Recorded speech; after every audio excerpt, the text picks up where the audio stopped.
ይህ መልእክት በኢኩዌብ ሚዲያ እየተዘጋጀ የሚቀርብ የመጽሐፍ ቅዱስ ትምህርት ነው። በኢኩዌብ ሚዲያ እየተዘጋጁ የሚተላለፉ ሌሎች ተጨማሪ መልእክቶችን ለመከታተል www.eqbemedia.com የተሰኘውን ዌብሳይታችንን ይጎብኙ።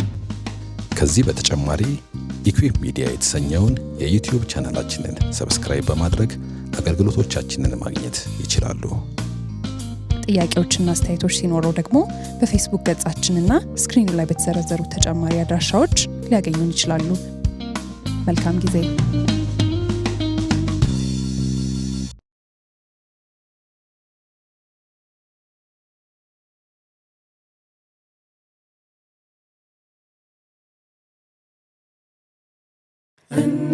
እናምናለን በመስቀሉ እንቆማለን በወንጌሉ ሕያው ሆኖ ይሠራል አልተለወጠም ቃሉ። ጌታ ይመስገን። ዛሬ አዲስ ሴክሽን ነው የምንጀምረው፣ አዲስ ክፍል ነው የምንጀምረው። ባለፈው ሳምንት አንድ ትምህርት ጨርሰናል። ለዛ ነው ሮቢ አሁን የአስተውሎት ጥያቄዎቻችሁን ላኩ ያለው። ያው ትምህርት ስንጨርስ አስተውሎት እዚህ ውይይት እናደርግ ነበር፣ ግን ይሄኛው ለውይይት ብዙ ስለማይመች እኛ እየቀዳን መልሶቹን ፖድካስት ለማድረግ እንሞክራለን። እንደተነገረው አንዳንዶቻችሁ መላክ ጀምራችኋል። ጥቂት ጥያቄዎችን ጨምርና አይ ቲንክ እስከ እሁድ እንደዚህ ድረስ ከላካችሁልን እንትን እናደርጋለን።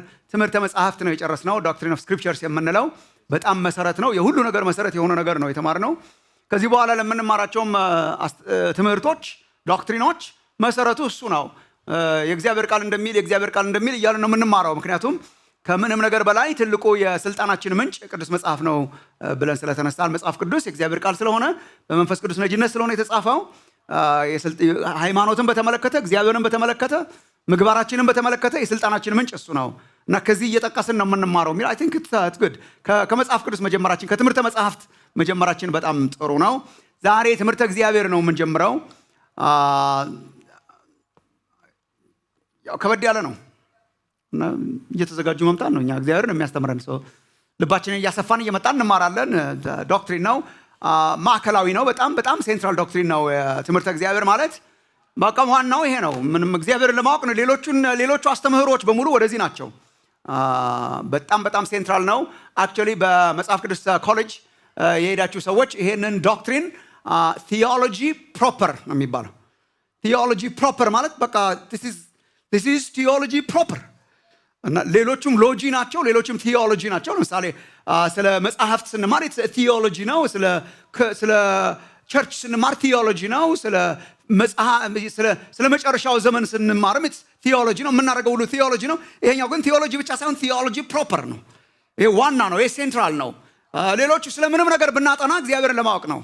እግዚአብሔርን ማወቅ የሰው ማዕከል ነው፣ ዋና ነገር ነው እና እሱን ነው የምንጀምረው ዛሬ። ሌሎቹ ትምህርቶች ሁሉ ወደዚህ ናቸው። ዛሬ ትንሽ መግቢያ የሚሆን ነገር፣ በአንድ ቀን እንዳትደናገጡ። ያው ከስላሴ አንጀምርም። ኔክስት ዊክ ያልመጣችሁ እንደሆነ እሱ ብቻ ሳይሆን ዛሬ ትንሽ ኢንትሮዳክተሪ ነገር እግዚአብሔርን ስለማወቅ ትንሽ ለመናገር አስባለሁ።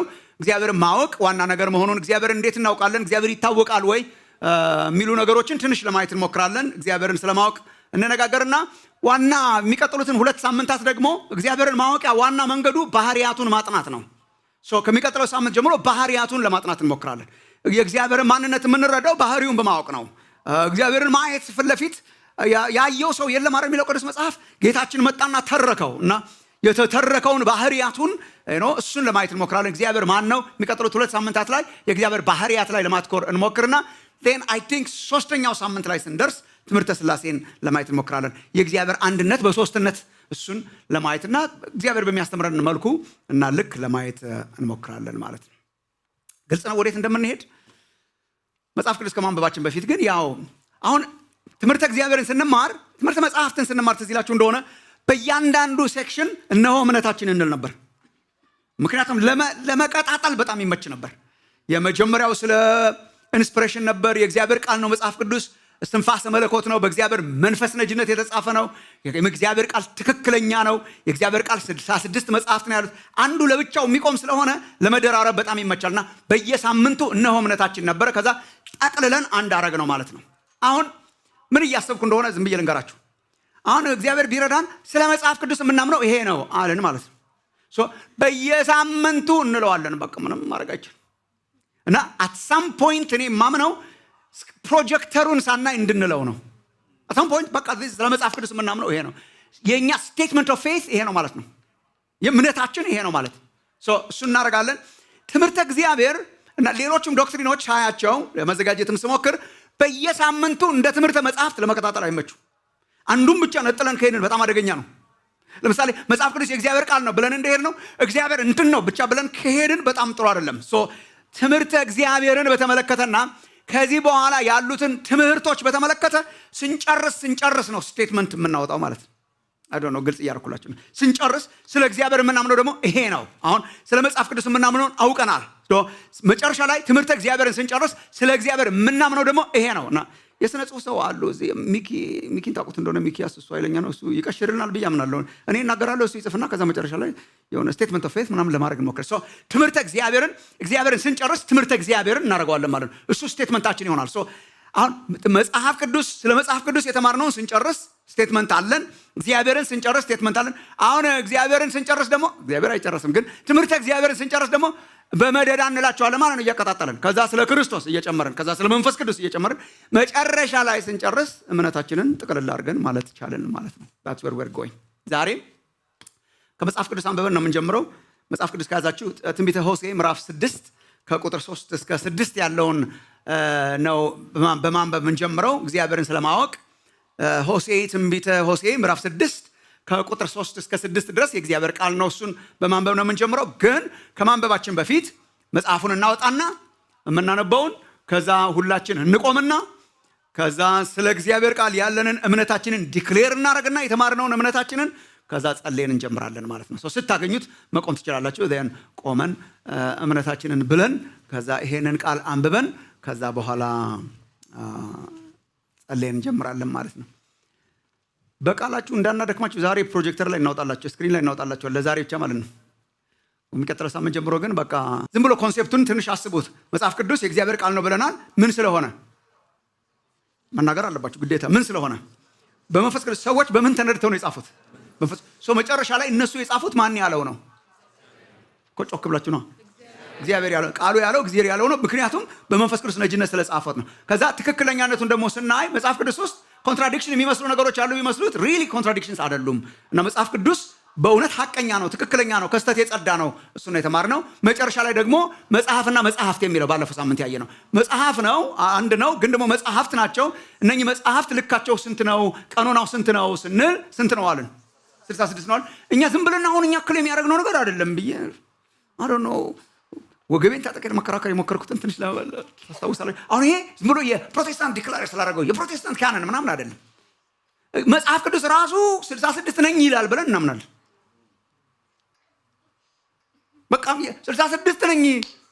66 ነኝ የሚለውን ማንበብ አንችልም፣ ግን ሪሊ ስናይ 39ኙ የእግዚአብሔር ቃላት እንደሆኑ በመጀመሪያው ኪዳን ሕዝብ ዘንድ እንደ እግዚአብሔር ቃል የተያዙ እንደሆኑ በተለይ ደግሞ ዋና ማረጋገጫችን ኢየሱስ ነገር ቆሞ ሳይገባ አይቀርም። ሰው ትንሽ ቆሞ ደግሞ ዋናው ማረጋገጫችን ደግሞ ሪሊ ኢየሱስ እንደሆነ ኢየሱስ የመጀመሪያውን ይሄ 39ኙን የአይሁድ ካኖን የአይሁድ ቀኖና ወስዶ ለመጨመርም ለመቀነስም አልሞከረም፣ ለማስተካከልም አልሞከረም፣ አልጨመረም፣ አልቀነሰም። እነሱን የእግዚአብሔር ቃላት አድርጎ ወስዷቸዋል። መጻሕፍት እያለ በሕግ በመጻሕፍት በመዝሙራት በትንቢት እያለ ማለት ነው። ሕግና ነቢያት ሕግ ነቢያት መዝሙራት እያለ ያንኑ መጽሐፍ ነው የተጠቀመው። ሰው እሱ የወሰደውን ቁጥር ነው የወሰድነው። ብሉይ ኪዳንን በተመለከተ ግልጽ ነው ማድረግ ኢየሱስ የወሰደውን ቁጥር ነው የወሰድነው። ብሉይ ኪዳንን በተመለከተ ሌሎች መጽሐፍት አልነበሩም ወይ? በዛን ጊዜ የሚሽከረከሩ አልሰማችሁ ነበሩ። በጣም ስለ እግዚአብሔር የሚያወሩ ባይዘወይ ስለ እግዚአብሔር የሚያወሩ በጣም ብዙ ነበሩ። ሰርኩሌት የሚያደርጉ ስለ አይሁድ ታሪክ የአይሁድን ታሪክና ሃይማኖት ለማስጠበቅ ስለተሰዉ ሰማዕታት በጣም ብዙ። ግን ጌታ ኢየሱስ ሳምሃው አሉድ ሊያደርግ ይችላል። አንዳንድ ነገሮች ሊመሳሰሉ ይችላሉ። ግን እንደ መጻሕፍት ግን አልተቀበላቸው። እንደ መጻሕፍት የተቀበለው እነኛን ነው ብለን እናምናለን። እሱ ብቻ ሳይሆን ሐዋርያቱም ራሱ ከኢየሱስ ጋር የነበሩ ሐዋርያትም እነኚህን መጻሕፍት ናቸው በመንፈስ ቅዱስ ነጅነት ነው የተጻፉት ያሉት። ባይ ዘ ወይ ሁለተኛ ጢሞቴዎስ ምዕራፍ 3ን ስናነብ አስቆንኳችሁ ደስ ከምንም አደረጋችሁ። ሁለተኛ ጢሞቴዎስ ምዕራፍ 3ን ስናነብ የእግዚአብሔር መንፈስ ያለበት መጽሐፍ ሁሉ የሚለው ብሉይ ኪዳን መጽሐፍትን ነው። ሐዋርያቱ ራሱ የእግዚአብሔር መንፈስ ያለባቸው መጽሐፍት ብለው የወሰዷቸው እነኛን ስክሪፕቸርስ ነው ብለን እናምናለን። ከዛ ደግሞ 39 ብቻ ሳይሆን 27ቱ ደግሞ ቅዱሳት የአዲስ ኪዳን መጽሐፍት አሉ። እነርሱንም ቢሆን የወሰድነው ሐዋርያቱ እንደዛ ነው የወሰዱት ከመጀመሪያው ስክሪፕቸር ጋር በኩል ስልጣን ያዩዋቸው ስለነበረ 27 የአዲስ ኪዳን 66 ደግሞ የብሉይ ኪዳን መጽሐፍትን ወስደን 66 ናቸው ብሎ ያስተምረናል ቃሉ ብለን አመንን ወሰድን። ከዛ ውጭ ያሉትን ማንበብ ኃጢአት ነው እንዴ? እኮ እንደዚህ ወይስ እንደዚህ አይደል? አሁን ጊዜ ካገኘን እናንብብ ወይስ አናንብብ? የሚያስተምሩት ነገር ይኖራቸዋል ብላችሁ ለምናለች? ያ በጣም አለ። ማንበብ ጥሩ ነው፣ ማወቅ ጥሩ ነው። ያን ጊዜ ያለውን አስተሳሰብ ያሳያችኋል። ያን ጊዜ ያለውን ደግነትም፣ ያን ጊዜ ያለውን ክፋትም፣ ያን ጊዜ ያለውን የሰው መቃተትም። እኔ በተለይ መቃተት ያሳዩኛል። እነኚህ የአዋልድ መጽሐፍት በማነብበት ጊዜ የሰውን የመንፈሳዊ ጥማት እና መቃተት በጣም ያሳያሉ። እና ብቻ ግን በጣም የሆነ ደግሞ ማት ነገር አላቸው። ጊዜ ካለን ማንበብ በጣም ጥሩ ነው። ግን እኛ ዋና መጀመሪያ 66 በደንብ አድርገን እስቲ እናጥና መጀመሪያ እና ይሄ እነኚህን 66ቱን አምጣና ሌላ አንብብ የሚለውን አንቀበልም። 66ቱ ናቸው ፎከስድ። በቃ እግዚአብሔር የሰጠን የእግዚአብሔር ቃላት ዜን ጊዜ ስናገኝ ሲደላደል ተጨማሪ እውቀት ለማግኘት ምናምን ማንበብ ግን ክፋት የለውም። የሚያነብሰው ስታገኙም በጣም እንደዚህ አትበሉ። እንደዛ አይባልም። ፋይን ጉድ መጽሐፍ ቅዱስ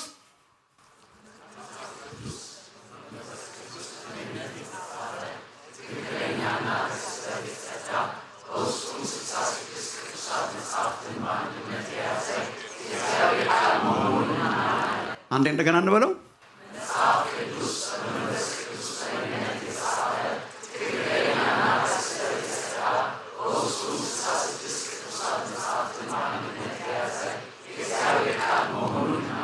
ጌታዬ በቃ ስለ መጽሐፍ ቅዱስ ይሄን እናምናለን ማለት ነው። ስለ እግዚአብሔር ደግሞ በሚቀጥሉት ጥቂት ሳምንታት ደግሞ ዴቨሎፕ እናደርገውና እንጨምርበታለን እያልን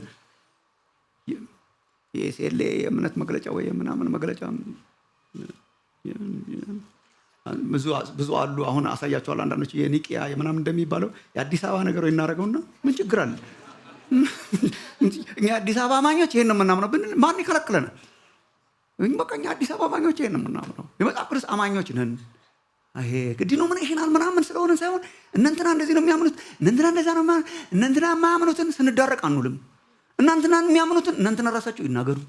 እኛ የምናምነውን እናውጃለን። የምናምነውን በየሳምንቱ ካወጅን በጣም ጥሩ አይመስላችሁም? በቃ እኛ አዲስ አበባ አማኞች ከዛንቺ አካባቢ ተሰባስበን ኦንላይንም ደግሞ አለን በየቦታ ያለ ነው። የምናምነው ይሄ ነው።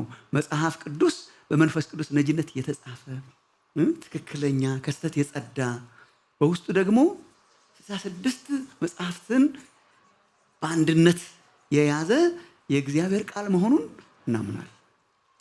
ሆሴዕ ምዕራፍ 6 ቁጥር 3 እስከ 6 በጌታ ስም አነባለሁ። እንደዚህ ይላል፣ እንወቅ እናውቅም ዘንድ እግዚአብሔርን እንከተል። እንደ ወገግታ ተዘጋጅቶ እናገኘዋለን። እንደ ዝናብም ምድርንም እንደሚያጠጣ እንደ መጨረሻ ዝናብ ይመጣል። ምሕረታችሁ እንደ ማለዳ ደመና በማለዳም እንደሚያልፍ ጠል ነውና። ኤፍሬም ሆይ ምን ላድርግልህ? ይሁዳ ሆይ ምን ላድርግልህ? ስለዚህ በነቢያት እጅ ቆረጥኋችሁ፣ በአፌም ቃል ገደልኋችሁ። ፍርዴም እንደ ብርሃን ይወጣል። ከመስዋዕት ይልቅ ምሕረትን ከሚቃጠልም መስዋዕት ይልቅ እግዚአብሔርን ማወቅ እወዳለሁና ይላል። ከመስዋዕት እግዚአብሔር ነው የሚናገረው ራሱ። ከመስዋዕት ይልቅ ምሕረትን ከሚቃጠልም መስዋዕት ይልቅ እግዚአብሔርን ማወቅ እወዳለሁና። እንጸልይ አጭር ጸሎት።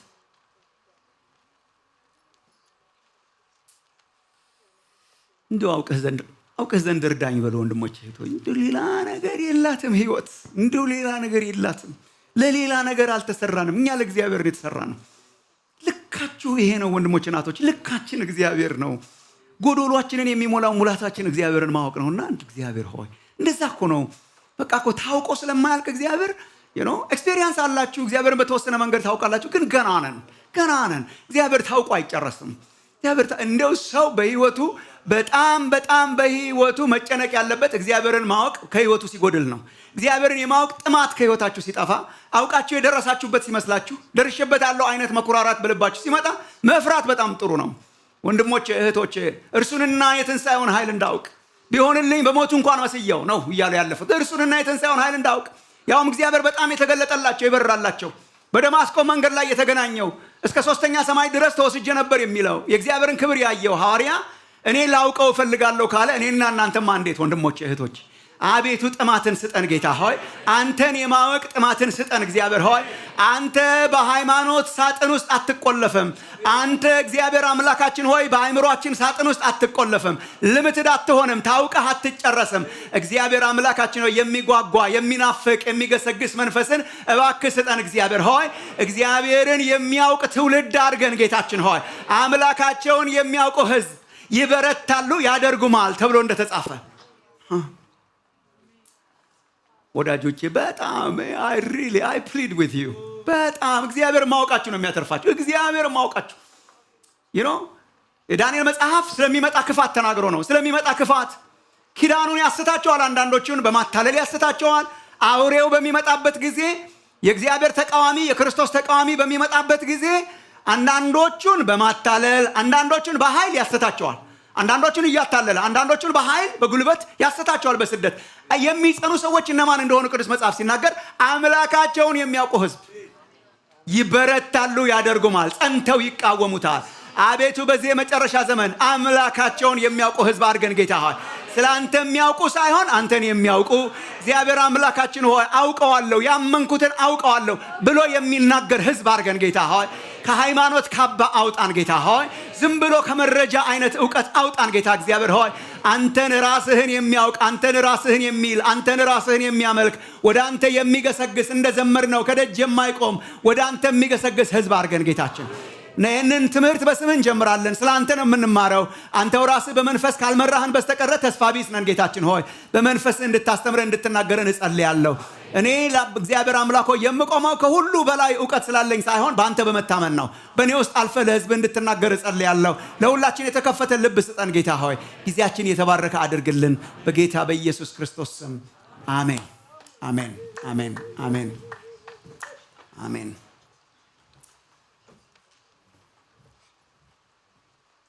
ዛሬ እንደ መግቢያም እንዲሆነን እግዚአብሔርን ስለ ማወቅ ትንሽ እንነጋገራለን እግዚአብሔርን ማወቅ ምን እንደሆነ ትንሽ ለመነጋገር እንሞክራለን እሱ ስለሆነ ስለ እግዚአብሔር የመማራችን ዓላማ እግዚአብሔርን ማወቅ ስለሆነ ስለ እግዚአብሔር የመማራችን ዶክትሪን የመማራችን ዓላማ እግዚአብሔርን ማወቅ ስለሆነ ስለሱ ትንሽ ለመናገር እሞክራለሁ መጽሐፍ ቅዱስ እንግዲህ ስለ እግዚአብሔር ትምህርተ እግዚአብሔርን በተመለከተ ዶክትሪን ኦፍ ጋድ በተመለከተ መጽሐፍ ቅዱስ የእግዚአብሔርን ህላዌ የእግዚአብሔርን መኖር የእግዚአብሔርን ኤግዚስተንስ በተመለከተ በክርክር አይጀምርም አሁን የኛ ዘመን ከመጽሐፍ ቅዱስ የራቀ ዘመን ነው ያው ታውቃላችሁ በጣም ከመጽሐፍ ቅዱስ የራቀ ዘመን ስለሆነ ብዙ አይነት ሰዎች አሉ የሁሉ በላይ የሆነ ሪሌሽናል የሆነ ፐርሰናል የሆነ አምላክ የሚታወቅ የሚሰራ አምላክ አለ ብለው ማምኑ ሰዎች አሉ ኤቲይስትስ ይባላሉ ኤቲይዝም አለ ኤቲይዝም በዛሬ በጣም አበዛባቸዋለሁ ምንም አድርጋችሁም ኤቲይዝም አምላክ የለም ነው ይሄ እንግዳ ነው ለመጽሐፍ ቅዱስ አሉ አምላክ የለም የሚሉ አሳያችኋለሁ ግን መጽሐፍ ቅዱስ ሲጀምር በመጀመሪያ እግዚአብሔር ብሎ ነው እንጂ የሚጀምረው አለ ወይስ የለም የለም በመጽሐፍ ቅዱስ ውስጥ የእግዚአብሔር ኤግዚስተንስ የእግዚአብሔር ህላዌ የእግዚአብሔር መኖር is taken assumed practical በመጀመሪያ እግዚአብሔር ሰማያትና ምድርን ፈጠረ ነው አሉ እንደዛ አይነት ሰዎች እግዚአብሔር የለም ኤቲይስት እግዚአብሔር ቢኖርም ማወቅ አይቻልም የሚሉ አሉ እግዚአብሔር ቢኖርም እንኳን ማወቅ ሪሌሽንሺፕ ከእርሱ ጋር የለም አግኖስቲክስ ይባላሉ አግኖስቲክስ ማወቅ አይቻልም እግዚአብሔርን ቢኖርም ባይኖርም መኖሩንም አለመኖሩንም ማወቅ አይቻልም አናውቅም በማለት የሚገላገሉ ሰዎች የለም በማለት ለመገላገል የሚሞክሩ አሉ አናውቅም በሚል የሚገላገሉ አሉ አያዋጣም ሁለቱም መጽሐፍ ቅዱስ እንደዚህ አይነቱን አስተሳሰብ የሞኝ አስተሳሰብ ነው የሚለው የሞኝ አስተሳሰብ ኢንፋክት ጠቢባን ነው ሲሉ ሐሳባቸው ጨለመ ይላል ጳውሎስ ሮሜ ምዕራፍ 1 ላይ አዋቂዎች ነን ሲሉ አሁን እኛ እግዚአብሔር የለም የምንለው አዋቂ ነው የምንለው መጽሐፍ ቅዱስ አዋቂዎች ነን ሲሉ አክቹዋሊ ደንቆሮች ሆኑ ይላል this is the word ደንቆሮች ሆኑ ማያውቁ ሆኑ ሐሳባቸው ጨለመ እና እንደውም ፉሊሽነሳቸውን ሲናገር ፈጣሪን ትተው በፈጣሪ ፋንታ አራት እግር ያላቸውን አመለኩ ይላል ሄዶ መጨረሻ ላይ ማለት ነው አሁንም እንደዛ ነው ሰው ሄዶ አምላክ የለም ማለት የአምላክ መኖርን ለማወቅ አለመፈለግ። አናውቅም ማለት ጥበብ አይደለም። ቅዱስ መጽሐፍ ሞኝነት ነው የሚለው፣ ስንፍና ነው የሚለው። መዝሙር 14:1 ላይ መዝሙረ ዳዊት 14:1 ላይ ሞኝ በልቡ ብሎ ነው የሚጀምረው። እግዚአብሔር የለም ማለት የመራቀቅ ምልክት አይደለም፣ የሞኝ ነው። ሞኝ በልቡ እግዚአብሔር የለም ይላል። ብልሹዎች ናቸው፣ ጸያፍ ነገሮችን ይሰራሉ። በጎ ነገር የሚሰራ አንድስ እንኳ የለም። አክቹሊ አምላክ የለም የሚሉ ሰዎች ዋና የውስጥ ሞቲቭ የፈለጉትን ለማድረግ ነው። ሰው አምላክ የለም የሚልበት ምክንያት ማንም ባለስልጣን በሕይወት ያልፈልግም ነው። ሞቲቭ እሱ ነው። ይሄ ነው የሚነግረን ራሱ ዳዊት መዝሙረ ዳዊት 14:1 ላይ ሰነፍ በልቡ እግዚአብሔር የለም የሚልበት ምክንያት ብልሹዎች ስለሆኑ። ጨለማ መብራት አለመኖር ይመቻል ለመበላሸት። የክፍል አለቃ አለመኖር ለመረበሽ ይመቻል። ቲቸር ሳይኖሩ ይመቻል። ቲቸር የለም ማለት ዊኖ ትምህርቱ ምን እንደሚመስል ክላስሩም አስተማሪ ሲኖርና ሳይኖር መገለጥ አያስፈልግም። ትምህርቱ ምን እንደሚመስል አስተማሪን ማስወገድ፣ ባለስልጣንን ማስወገድ፣ እግዚአብሔርን ማስወገድ ሰው እግዚአብሔርን የህይወቱ ባለስልጣን የሞራሉ የምግባሩ ባለስልጣን ማድረግ ስለማይፈልግ ብልሹ መሆን ስለሚፈልግ ነው። ሞኝ ነው ይላል። መዝሙር 53:1 ላይም the same thing አለላችሁ። ሞኝ በልቡ ሰነፍ በልቡ፣ በጥንቱ ትርጉም ሰነፍ በልቡ በአዲሱ መደበኛ ትርጉም ሞኝ በልቡ the fool እግዚአብሔር የለም ይላል። መዝሙር 10 ላይም መዝሙር 10:3-4 ላይ መዝሙር 10:3-4 ክፉ ሰው በልቡ ምኞት ይኩራራል፣ ስግብግቡን ይባርካል፣ እግዚአብሔርንም ይዳፈራል። ክፉ ሰው ከትዕቢቱ የተነሳ እግዚአብሔርን አይፈልግም፣ በሐሳቡም ሁሉ አምላክ የለም። በሐሳቡ አምላክ የለም ቢኮዝ በትዕቢት መኖር ስለሚፈልግ ክፉ ሰው ስለሆነ፣ ትዕቢተኛ ስለሆነ፣ ሞኝ ስለሆነ፣ ፉሊሽ ስለሆነ አምላክ የለም ይላል። ሰው አምላክ የለም የሚለው የለም በማለት እንደፈለገ መኖር የውስጥ ሞቲቭ ስለሆነ ነው። መጽሐፍ ቅዱስን ሞኝነት ነው የሚለው። ስለማያዩ ሰው የሌለ የሚመስላቸው ልጆች ድሮ ሲጫወቱ ትዝ ይላችሁ እንደሆነ የኛ ልጆች እንደዛ ነበሩ፣ ድብብቆች ሲጫወቱ እና ሶፋው ላይ ብር ስላሉ ማናያቸው ይመስላችኋል። 1 2 3 ያለ ቆጥረኛ እኮ አለን እዛ ቆመን። እነሱ ስለማያዩን እኛ የሌለን ይመስላችኋል። አለማየት ዲናያል አግኖስቲክ የለም ማለት እንዳይኖር አያደርገውም። አለ እግዚአብሔር። መጽሐፍ ቅዱስ በመጀመሪያ እግዚአብሔር ብሎ ነው የሚያስተምረን። የእግዚአብሔርን አለመኖር እግዚአብሔር የለም ብሎ የሚያምንን ሰው ሞኝ ሰነፍ ነው ቅዱስ መጽሐፍ የሚለው። ለምንድን ነው ብዬ ለማስተላሰል ሞክሬያለሁ። እኔ ሰሞኑን የመጀመሪያው ትምህርት ስንማር ስላነሳኋቸው አንዳንዶቹ ነገሮች በዝርዝር አልሄድባቸውም። የእውነት ሞኝ ነው፣ ፉሊሽነስ ነው። እግዚአብሔር የለም ብሎ ማመን እኔ የእውነት ፉሊሽነስ ነው ቅዱስ መጽሐፍ እንደሚናገር። መጽሐፉም ይላል በተግባርም ስታየው ሪሊ ሞኝነት ነው። ኤክስፐርት የመሆን የአእምሮ የአንጎል አይመስለኝም። ሳይንስ ራሱን በራሱ ያጋጫል። ሞኝነት ነው። ኮዝ ኤንድ ኢፌክት ያስተምርህና ከዛ ራሱን በራሱ ያጋጫል። ኮዝ ኤንድ ኢፌክት ያስተምርሃል። ያንዳንዱ ኢፌክት ኮዝ አለው። ነገር ዝም ብሎ አይሆንም። የሆነ ነገር ኮዝ አርጎት ነው። በድንገት ዝም ብሎ የሚመጣ ነገር የለም። አንድ ኢፌክት ካለ፣ አንድ ነገር ካለ፣ አንድ ኮዝ አለ፣ አንድ ምክንያት አለ። ምክንያት ነው ነገርን የሚያመጣው። አንድ ነገር ስታይ ምንድነው ምክንያቱ ማለት አለብህ የሚል ፎርሙላ ኮዝ ኤንድ ኢፌክት ይናገርና ይሄንን የሚያክል ትልቅ ዓለም ይሄ እንኳን ዝም ብሎ በድንገት መጥቶ ሳይሆን አይቀርም ብሎ ፉርሽ ያደርገዋል።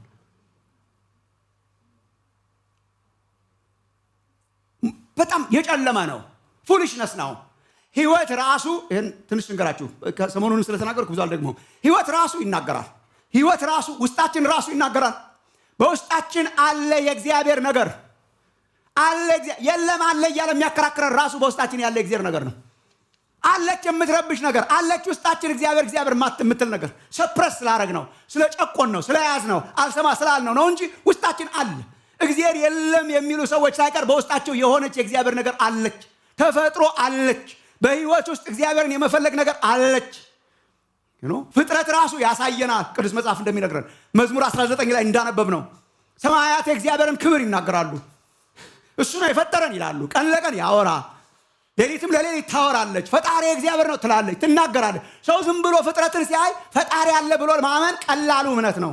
ይሄ ሰሞኑን የተማርነው አረ የለም በደም ሳሳት ነው፣ ሞኝነት ነው። this is foolishness። እንደው ዝም ብዬ ነው የመጣሁት እኔ። አይ እናትና አባቴ ስለተኙ ነው። እና እነሱ እስከት መጡ? እናትና አባቶቻቸው አንድ ላይ ስለተኙ ነው። ከዛ እነሱ እስከት መጡ? ምንም እኮ ሄደ እኮ የሆነ ነገር ማምጣት አለበትኛ። የሆነ ነገር እኮ ማምጣት፣ የሆነ ኮዝ እኮ መኖር አለበት። እኛ እንዴት ዝም ብሎ ድንገት ነገር እንሆናለን? ፍጥረት እንዴት ድንገት ነገር፣ ውበት እንዴት በድንገት ይመጣል? ውበት የእግዚአብሔርን መኖር ገላጭ ነው። አትሊስት ውበት ካያችሁ፣ በቃ እንትና ግሬ ወደ ዋናው ብንሄድ በጣም ውበት ካያችሁ ያሳመረው አለ። ሶ አንድ ነገር ከሁለቱ አንዱን መካድ አለብን። ወይ በዚህ ዓለም ላይ ውበት የለም ነው። በዚህ ዓለም ላይ ውበት የለም፣ በዚህ ዓለም ላይ ፐርፐዝ የለም፣ በዚህ ዓለም ላይ ቢዩቲ የለም፣ በዚህ ዓለም ላይ ኦርደር የለም እንዳንል አለ። እንዲህ ባነበብኩ ቁጥር እገረማለሁ። ራሱ ነው ደግሞ ሳይንስ የሚነግረን አለ። እኔ አሁን የጨረቃ ርቀት ያለችበት እኛ እዚህ ለመኖራችን ትክክለኛ ዲስታንስ መሆኑን ሰምታችኋል? ጨረቃ ራሱ የጨረቃ እኛ ጋር ያላት ርቀት ፐርፌክት ነው። ጠጋ ብትልም አይሆንም ነበር ምናምን ይላል። እንደዛ ብትሆንም አይሆንም። አክቹዋሊ ያለችበት አንግል ራሱ ፐርፌክት ነው። ትንሽዬ ብትንፏቀቅ ኖሮ ህይወት አይቻልም ነበር። የፀሐይ የታወቀ ነው። ፀሐይና እኛ ያለንበት እያንዳንዱ ፕላኔት ያሉበት ርቀት the most perfect ነው። እሺ ሰው በቃ እሺ እንደዚህ አይነት ፐርፌክትነስ አንዴ ሁለቴ ሶስቴ በድንገት ባቦሰጥ ሊመጣ ይችላል። እንዴት ቢሊየንስ ኦፍ ታይምስ ፐርፌክት ይሆናል? ፐርፌክት አድራጊ መኖር አለበት እንዴ። በልካችሁ የተሰፋ ልብስ ከለበሳችሁና ዝም ብሎ በድንገት የለበሳችሁትን ልብስ ማወቅ ይቻላል። ብድግ አድርገን የምንጎትተው ልብስ ምናልባት በድንገት ዝም ብለን የለበስነው ነው። የአንድን ሰው ዝም ብለን ለብሰን ሊሆን ይችላል። የለበስናቸው ልብሶች ልካችን የሆኑት በልካችን መጠነን ስለሰራ ነው። ሳምባዲ በልካችን ስለሰራው ነው። ኤክስኤል ላርጅ ምናምን እያደረገ ኤክስኤል ምናምን ዳብል ኤክስኤል ምናምን ስሞል ላርጅ ሚዲየም እያለ ሰራ። የኔ ልክ ሚዲየም ነው ብለን እናደርግ። ሚዲየም አድርጎ የሰራው አለ ማለት ነው። ኤም ካለ ሚዲየም አድርጎ የሰራው አለ ማለት ነው። እቺ ዓለም ውበቷ አንዱ ካንዱ ያለው ርቀት፣ ፐርፐዝ፣ ቢዩቲ፣ የምናየው ከለር በድንገቴ ሊመጣ አይችልም። አይ ድንገት ነው ብሎ ማመን ሞኝነት ይለዋል ቅዱስ መጽሐፍ። this is foolish የእውነት this is foolishness። እንደው በድንገት አንዴ የሆነ ነገር ግጭት ተፈጠረ። ግጭት ተፈጥሮ ይሆናል። ጩኸትና ግጭትና ባው ምናምን ብሎ ይሆናል። እንዴት ዝም ብሎ ግን ይሆናል? የተጋጩት ነገሮች እስከት መጡ? እኛ እስከት መጣን? አይ በቃ በድንገት የሆነ አንድ አምፊቢያን ነገር ዘሎ ወጣ ከንት በድንገት ቀድሞ አያታችሁን ታውቃላችሁ። በድንገት ዘሎ ወጣ። በትምህርት ቤቶቻችን ያስተምሩታል። በግዴታ ልጆቻችንን በግዴታ ሞኝ ለማድረግ።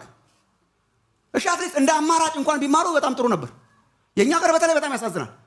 እንትን ካለበት የተጋባበት እንደሚባለው በጣም ተጋብቶብናል። እንደ አንድ በቃ እውነት ይሄ ብቻ አጠገቡ እንኳን ክሪኤሽኒዝም እንዴት እንደማስተምሮቻ ልጆቻችን አላውቅም። የእውነት በቃ እሺ አንተ በድንገት የመጣው አንድ ነገር አንድ አምፊቢያን ነገር ዘሎ ወጣና ከባህር ከዛ ብዙ ሚሊዮን ዓመት ፈጅቶበታል ኦፍ ኮርስ። ከዛ በደረቱ ሲንፏቀቅ መሬት ላይ መኖርን አዶፕት እያደረገ መጣ። አዶፕት እያደረገ ሲመጣ በጣም ሚሊዮንስ ኦፍ ዓመታት ፈጅቶበት ነበር። ከዛ በኋላ ሲራባ ከዛ በኋላ ፈጅቶበት ነበር። ሲንፏቀቅ መሬት ላይ ሰርቫይቭ ለማድረግ ብሎ አራት እግሮች ነገር ዴቨሎፕ ማድረግ ጀመረና አራት እግር አረገ። ሶ መሬት ላይ እየኖረ ስለነበረ ቀስ እያለ ጠጉር እንትን ማድረግ ጀመረና ጠጉር ያለው አራት እግር ነገር ያለው ሆኖ ሲኖር ሚሊዮንስ ኦፍ ዓመታት ሲኖር ቆይቶ ከዛ በኋላ መሬት ላይ ነበር እያነሳ የሚበላው እንደ ዝንጀሮ ነገር ይመስል ነበር ይበርጋል የኛ እንትኖች ማለት ነው። ከዛ ሲኖር መሬት ላይ ያለው ሪሶርስ እና ምግብ እያለቀ ሲመጣ በድንገት ላይ ያለው ነገር አወርዳለሁ እያለ መቆም ሲጀምር ቆመ። ከነጸጉሩ ቆመ። ከዛ በኋላ ከነጸጉሩ ቆሞ ሲኖር ደግሞ ቀስ እያለ ጸጉር አራገፈና አንተ ሆንክ ይሏቸዋል ልጆቻችንን። this is insanity እኮ this is insanity። እሺ አትሊስት ይሄም ሃይማኖት ነው። ስለ እግዚአብሔር አገራችን እንድትሰማን የምፈልገው ይሄም ሃይማኖት ነው። ልጄ ይሄን ሲማር እምነት እየተማረ ነው። በጣም ምን ይላሉ አንዳንድ ጊዜ ሃይማኖት አታስተምሩ ምናምን ይላሉ። ይሄ ሃይማኖት ካልሆነ ምንድን ነው ሃይማኖት እንዴ? ነበራችሁ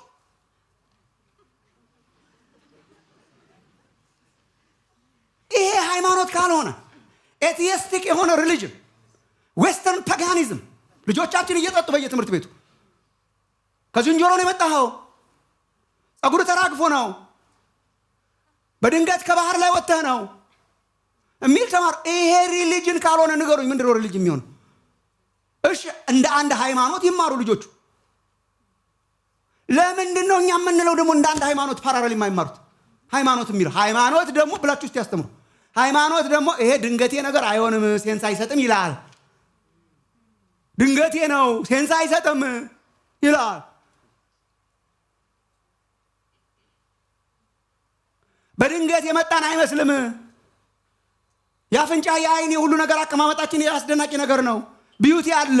ቢዩቲ ካለ ቢዩቲፋይ ያደረገው አለ ብለው ደግሞ የሚያምኑ ሃይማኖቶች አሉ። እስልምና፣ ክርስትና ምናምን ብላችሁ አስተምሩ እንዴ። ይሄ እኮ ነው በጣም ችግሩ እኮ። አሁን ኦርደር የለም። ከዛ በኋላ ምድር ከተተራመሰች በኋላ እንደገና እንዴት አድርገህ ታስተካክላለህ? ኦርደር እንደዚህ ከሌለ በድንገት ዝንጀሮ ነበር ከተባለ ሰውዬ እንዴት ነው ሞራሊቲ አፕራይት ሆኖ የሚኖረው እንዴ? በኋላ ቀስ ብለው ወንድ የለም ሴት የለም ይላል። ፍጥረት ዓለሙ ዝብርቅርቆ ይወጣል።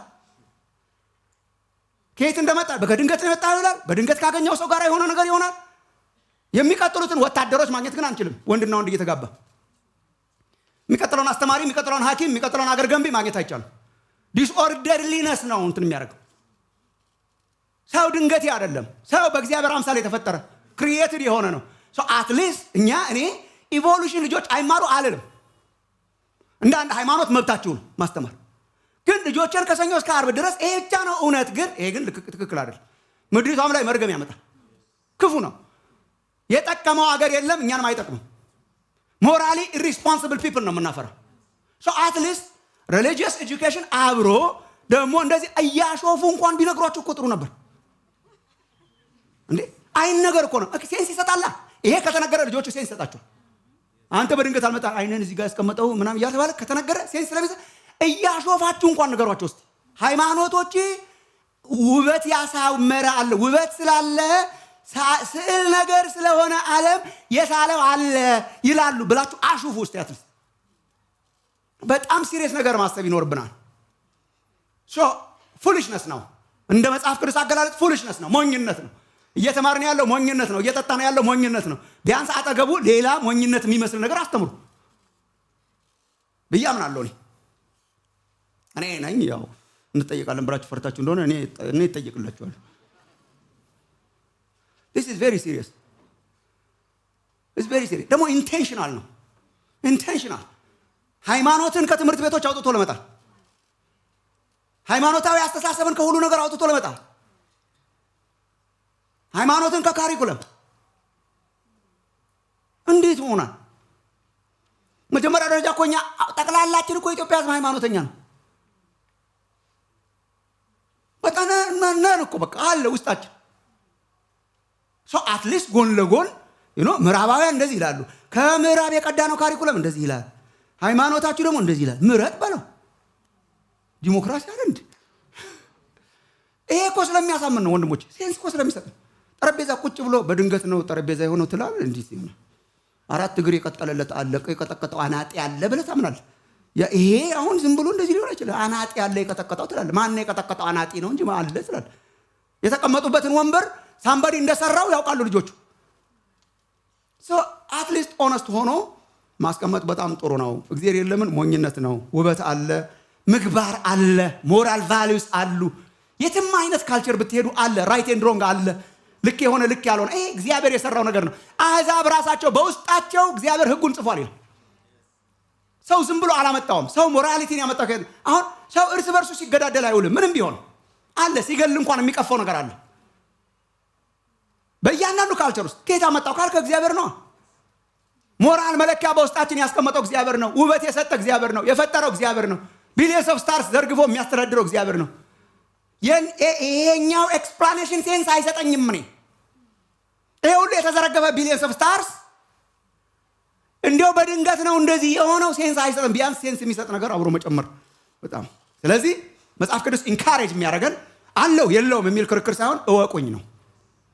እወቁኝ ነው። እንወቅ፣ እናውቅም ዘንድ እግዚአብሔር እንከተል። መጽሐፍ ቅዱስ የእግዚአብሔርን መኖር በተመለከተ ኢትስ ኖት ኤ ፖይንት ኦፍ አርጊመንት። አንድ እግዚአብሔር አለና ነው። አንድ እግዚአብሔር አለና ፕሩቭ ለማድረግ ከፈለክ ስራዎቹን ተመልከት፣ ስራውን ተመልከት፣ ህይወትን ተመልከት፣ ኤክስፔሪየንስ አድርገው እወቀው። አለ ግን እወቀኝ ነው እግዚአብሔር። አለው ግን እወቀኝ ነው እግዚአብሔር ማወቅ ነው። ዕብራውያን 11:6 ላይ ያለ እምነት እግዚአብሔርን ደስ ማሰኘት አይቻልም የሚለው ፓሴጅ ትዝ ይላችሁ እንደሆነ ዕብራውያን 11:6 ላይ ወደ እግዚአብሔር የሚደርስ አትሊስት እግዚአብሔር እንዳለ ለሚፈልጉትም ዋጋ እንዲሰጥ ያምን ዘንድ ያስፈልገዋል። እግዚአብሔር እንዳለ ያምን ዘንድ ያስፈልገዋል። ለሚፈልጉት ደግሞ ዋጋን የሚሰጥ አምላክ እንደሆነ ያምን ዘንድ ያስፈልገዋል። እግዚአብሔር እንዳለ አለ። እግዚአብሔር የእግዚአብሔር ጥሪ አለ የለም የሚል አርጊመንት ሳይሆን እግዚአብሔርን የማወቅ ጥሪ ነው። እግዚአብሔርን ስለማወቅ ትንሽ ነገር ለመናገር ሞክራለሁ። በመጀመሪያ አስፈላጊነቱን ትንሽ ጠቀስ ለማድረግ ሞክር። እግዚአብሔርን የማወቅ አስፈላጊነት እናንተ ታውቃላችሁ ወገኖች። እግዚአብሔር ማወቅ ከሌለ ዓለም ይተራመሳል። እግዚአብሔር ማወቅ ዋና ነገር ነው። እግዚአብሔር ማወቅ ኮር ዶክትሪን ነው፣ ጠርዝ ላይ ያለ አይደለም። እግዚአብሔር ማወቅ ዋና ነገር ነው ለሰው ልጅ። የሰው ልጅ ዋና ዓላማ እግዚአብሔርን ማወቅ ነው። የሰው ልጅ ህይወት ፉልፊልድ የሚሆነው እግዚአብሔርን በማወቅ ነው። ሰው የተሰራው እግዚአብሔርን እንዲያውቅ እንዲያከብርም ነው። ሰው የተሰራው እግዚአብሔርን እንዲያውቅ እንዲያከብር ነው። ይሄ ነው ልካችን። ይሄ ነው የሰው ልጅ ልክ። ያለዛ ቮይድ ነው የሰው ልጅ። ሁልጊዜ ክፍተት አለው። ሁልጊዜ በእግዚአብሔር ያረካች ነፍስ፣ እግዚአብሔርን በማወቅ ያረካች ነፍስ በምንም አትረካም። ሰው የሚረካው የሰው ሁለንተና እግዚአብሔርን ማወቅ ነው። እግዚአብሔርን ማወቅ ነው ዋና ነገር። የሰው ፐርሱ ማድረግ ያለበት ዋና ነገር እግዚአብሔርን ማወቅ ነው። ክፍተታችንን የሚሞላው እሱ ስለሆነ በእግዚአብሔር አምሳል ስለሆነ የተፈጠር ነው። እግዚአብሔር አምሳል ማለት እኮ እሱ ነው። እግዚአብሔርን የማወቅ ካፓሲቲ ነው። እግዚአብሔርን የምናውቅበት ካፓሲቲ ነው። ትንቢተ ኤርምያስ ምዕራፍ 9 ላይ እግዚአብሔር ራሱ እንደዚህ ይላል። ትንቢተ ኤርምያስ ምዕራፍ 9 ቁጥር 23 እስከ 24 ላይ እግዚአብሔር እንዲህ ይላል እግዚአብሔር እንዲህ ይላል፣ ጠቢብ በጥበቡ አይመካ፣ ኃያልም በኃይሉ አይመካ፣ ባለጠጋም በብልጥግናው አይመካ። ነገር ግን የሚመካው ምሕረትና ፍርድን ጽድቅንም በምድር ላይ የማደርግ እኔ እግዚአብሔር መሆኔን በማስተዋሉ በማወቁና በማስተዋሉ በዚህ ይመካ። ደስ የሚያሰኙኝ እነኚህ ናቸው። ከጥበብ በላይ ነው፣ ከእውቀት በላይ ነው፣ ከገንዘብ በላይ ነው። ብቻቸውን አያስመኩም። ጠቢብ በጥበቡ አይመካ፣ አያስመካም፣ ሙሉ አያረግም። ኃያልም በኃይሉ እንደዛው አያስመካም፣ ሙሉ አያረግም። አዋቂም በእውቀቱ ሙሉ አያረግም። ሰው ሙሉ መሆን ከፈለገ፣ ሳቲስፋይድ መሆን ከፈለገ እግዚአብሔርን ይወቅ። እኔ እግዚአብሔር መሆኔን ይወቅ፣ ያስተውል፣ ይወቅ። ወገኖቼ ዋና ነው እግዚአብሔር ማወቅ ዋና። ሆሴ መጽሐፍን ለማንበብ እየሞከርኩ ነበረ። የሆሴ መጽሐፍ ያው የተጻፈው ይሁዳና እስራኤል ገልሙተው ነው፣ ስፒሪቹዋሊ ገልሙተው ነው። እንደገና እየጠራቸው ነው እግዚአብሔርን ወደ ማወቅ እና ወደ ምዕራፍ 4 ላይ ሆሴ ምዕራፍ 4 ላይ ስትደርሱ በምድሪቱ ላይ የነበረው ኮራፕሽን በሙሉ ምንጩ እግዚአብሔርን አለማወቅ እንደሆነ እግዚአብሔር ራሱ ይናገራል። በምድሪቱ ላይ ምሕረትና እግዚአብሔርን ማወቅ ስለሌለ ይልና ኢሞራሊቲውን ይዘረዝራል። ይሄ ግድያ፣ ስርቆት፣ ወንጀል የበዛው እግዚአብሔርን ማወቅ ስለሌለ ነው ይላል። ክራይሲሱ ብዙ ነው እግዚአብሔርን አለማወቅ። እግዚአብሔርን ማወቅ is a very important concept ለክርስቲያኖች ወገኖች። ግን አንድ ነገር እንገራችሁ፣ እግዚአብሔር በህይወታችን ዋናው ዓላማው እሱን ማወቅ ነው። ሊስን ወንድሞች፣ ሌላ ነገር አድርጋችሁ አትያዙ። የምር የሚሆነውን የምር መያዝ፣ የቀለል ያለውን ቀለል አድርጎ መያዝ እኮ በጣም ጥሩ ነው። ጠቢብ በጥበቡ አይመካ እየተባለ ማለት እኮ የለብን። በማያስመካ መልኩ መያዝ። ኃያልም በኃይሉ አይመካ፣ በማያስመካ መልኩ መያዝ። ኃይልን እኮ አትያዝ አይደለም፣ ግን በማያስመካ መልኩ። የማያስመካ ማለት የማያስደግፍ፣ ቢዩቲን የማያስደግፍ። አሁን ሰው በህይወቱ ክው የሚለው ለእነኚህ ነገሮች ለኃይል፣ ለጥበብ፣ ለእውቀት፣ ለውበት ክው ያሳዝነኝ። ስትደርስበት ደግሞ የለም፣ ስትደርስበት የለም። ሌላ የሚበልጥህ አለ፣ ሌላ ያላየው አለ እያለ ፕሮሚስ ያደርጋል። በጣም ጨካኝ ነው ያለ፣ በጣም ጨካኝ። የሆነ ሌቭል ላይ ስትደርስ መርካትህ ነው ይልህና ስትደርስበት አይ ሌላ እኮ አለ ባይዘው ይላል። ሌላ እኮ አለ ባይዘው ይህችማ ምን አላት ይላል።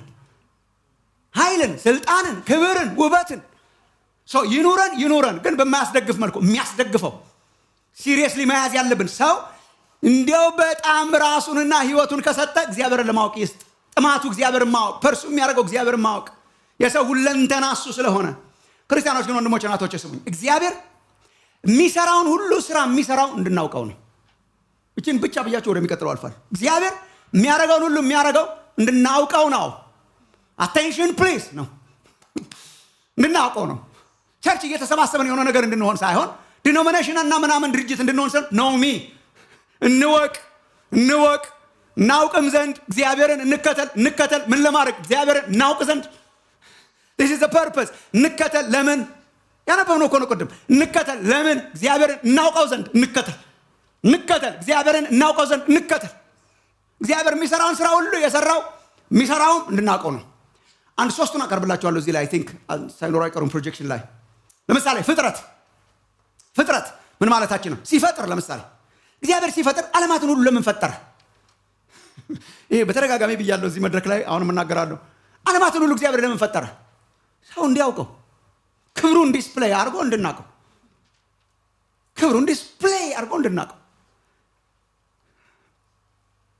መዝሙር 19 ያነበብነው በቀደም ከጥቂት ሳምንታት በፊት ሰማያት የእግዚአብሔርን ክብር እንዲናገሩ አድርጎ ነው የፈጠረው። ለምንድን ነው የፈጠረው? ክብሩን እንዲናገሩ።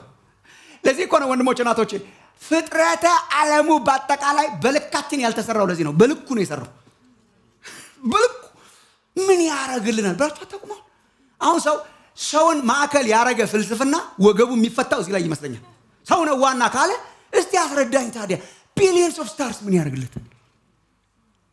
ዋና እኔ ነኝ፣ የኦርቢቱ መንቀሳቀሻው እኔ ነኝ። ዋና ሰው ነው፣ ሰው ተኮር ነው። ዋና እኔ ነኝ፣ nothing external ሳይሆን እኔ ነኝ ካልት ይሄ ሁሉ እንደው ምን ይሰራል? ይሄ ሁሉ ምን ይሰራል? billions of planets, billions of stars, billions and billions ምን ይሰራል? ፀሐይ ብቻ ሳይሆን ፀሐያት፣ ሰማይ ብቻ ሳይሆን ሰማያት። ደግሞ ድሮ መጽሐፍ ቅዱስ ብቻ ነበር የሚለው፣ አሁን ቴሌስኮፖቹ ሁሉ ሰማያት፣ ፀሐያት፣ ፍጥረታት in billions ምን ይሰራልና? እኛ አይደለንማ ዋና፣ በልኩ ነው እግዚአብሔር ይሰራል። ክብሩን ለመግለጥ እንድናውቀው። ፍጥረትን ለምን ፈጠረ? እንድናውቀው። ሮሜ ምዕራፍ 1 ቁጥር 20 እስከ 21 ሲሪየስ ዶክትሪን ነው። ሮሜ ምዕራፍ 1 ቁጥር 20 እስከ 21 የማይታየው ባህሪ እርሱም የዘላለም ኃይሉ ደግሞ አምላክነቱ ከዓለም ፍጥረት ጀምሮ ከተሰሩት ታውቆ ግልጥ ሆኖ ይታያልና ጀነራል ሬቨሌሽን ስንማር ያነሳሁት ማለት ነው። ስለዚህም እግዚአብሔርን እያወቁ እንደ እግዚአብሔርነቱ መጠን ስላላከበሩትና ስላላመሰገኑት የሚያመካኙት የላቸውም ይላል። there is no excuse እግዚአብሔርን ላለማወቅ። ለምን? እግዚአብሔር እንድናውቀው ነው የፈጠረ። እግዚአብሔርን እያወቁ እንደ እግዚአብሔርነቱ እንዲያመልኩት ፈጠረ ነው። ይሄን አንደርስታንድ እንዳደረጋችሁ ተስፋ አደርጋለሁ። እግዚአብሔር ፈጠረ።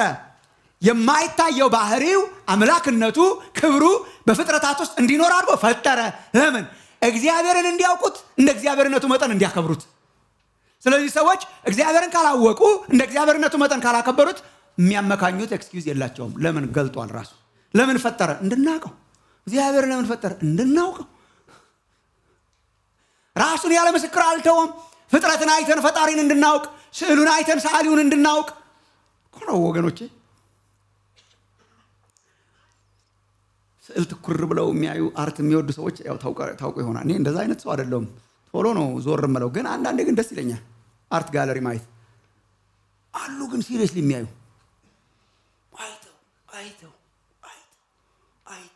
አይተው እኮ በስዕል ብቻ ተደንቀ ከወጣ እኮ ልክ አይደለም። አይተህ እኮ ጥጉ ላይ እየፈረመው ማን ነው የሚለውን እኮ ማየት አለብን። በስተቀኝ በኩል በአብዛኛው ማን ነው እንደዚህ የሳለው ሳይል ትወጣለህ። አርት አድንቀህ ማን ነው ያሳመረው እንድትል ነው። እሱ ነው እንዴ እያሉ ነው የሚወጡት። መጨረሻ ላይ ሲሉ ያምራል ብለው መጨረሻ ላይ ዲስከሽኑ ስለ ሰዓሊው እሱ እኮ ማለት ይሄ ነገር ሲሉ የቆዩት እሱ እኮ ማለት እያሉ ይላሉ። እግዚአብሔር ዲስፕሌይ አድርጎልሃል። ለምንድን ነው? አይተህ ፊርማተ ሰማያትን ማን ሰራቸው? ማን ነው እንደዚህ ያሳመራቸው? እሱ ነዋ የሰማይ የምድሩ ፈጣሪ አምላክ እግዚአብሔር። እሱ ነዋ የፈረማባቸው። እያንዳንዱ ፍጥረት የእግዚአብሔር ፊርማ አለው። ለምን ፈጠረው? እንድናየው፣ እንድናከብረው፣ እንድናደንቀው። የሰው ሞኝነት እንዲያው ፍጥረትን አይቶ ፍጥረትን ማምለኩ ነው ይላል ቅዱስ ጳውሎስ። ፈጣሪን ሳይሆን ፍጥረትን ማምለኩ ነው። ስዕል አድንቆ ብቻ ቁጭ አለ ሰው። ዛፉን እግዚአብሔር ፈጠረ አይተህ ማን ነው የፈጠረው ብለህ ቀና ትላለህ ብሎ ሲጠብቅ እዛው አቀርቅረ። ስዕሉን እያደነቅን እስካሁን ሳሩን ቅጠሉን እያደነቅን ድንጋዩን የወደቀውን እያደነቅን ወንዙን እያደነቅን ከዋክብቱን እያደነቅን ከሀገር ትራቨል እያደረግን ዋው እያልን በስዕል ዋው ሲሉ መዋል ማለት እኮ ነው ይሄ። አት ሳም ፖይንት ማን ነው ያሳመረው ካልን ግን እግዚአብሔር እንድናውቀው። ለምን ፈጠረ? እንድናውቀው። ፍጥረት የሚያሳየን እንድናውቀው ነው። ድነት እንድናውቀው ነው። ሳልቬሽን ክሪኤሽን እንድናውቀው ነው። ሳልቬሽን እንድናውቀው ነው። ይሄን ቶሎ ቶሎ ለመያዝ እንዲመቻቸው እንድናውቀው ነው። ለምንድነው ሴቭ ያደረገን? እንድናውቀው። ይሄ አይ ቲንክ ቸርች ያለን ሰዎች ይሄን መስማት ያለብን ይመስል። ለምንድነው ክርስቲያን የሆንከው? ከእሳት ለማምለጥ ይላል አብዛኛው። እሳቱን ፈርቼ።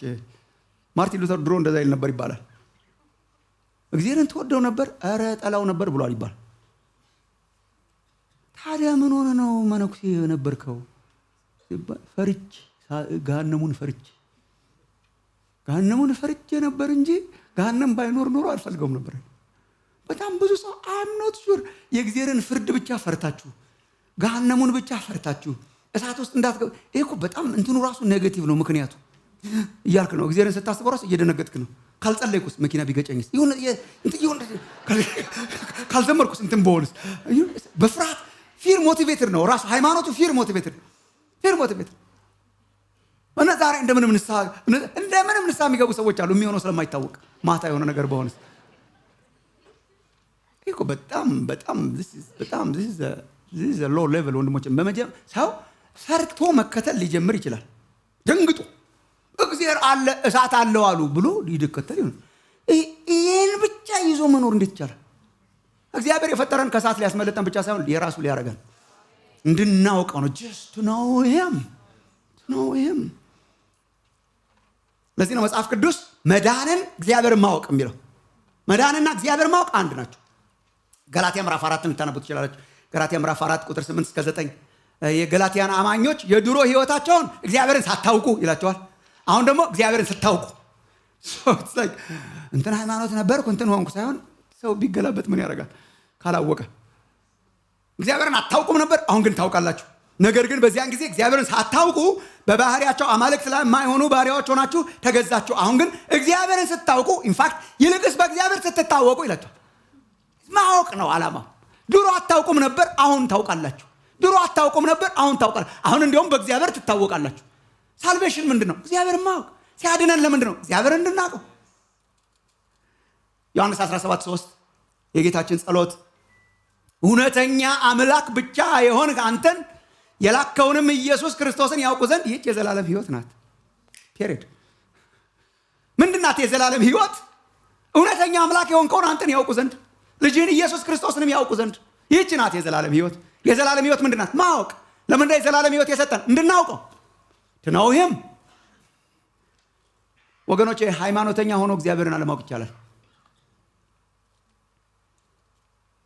እግዚአብሔርን ሳያውቁ መኖር ይቻላል። ቸርች ውስጥ ቁጭ ብሎ ታውቁታላችሁ ወይ? do you really know him? እግዚአብሔርን የሚያውቅ ሶሳይቲ ያስታውቃል። እናውቀዋለን ወይ?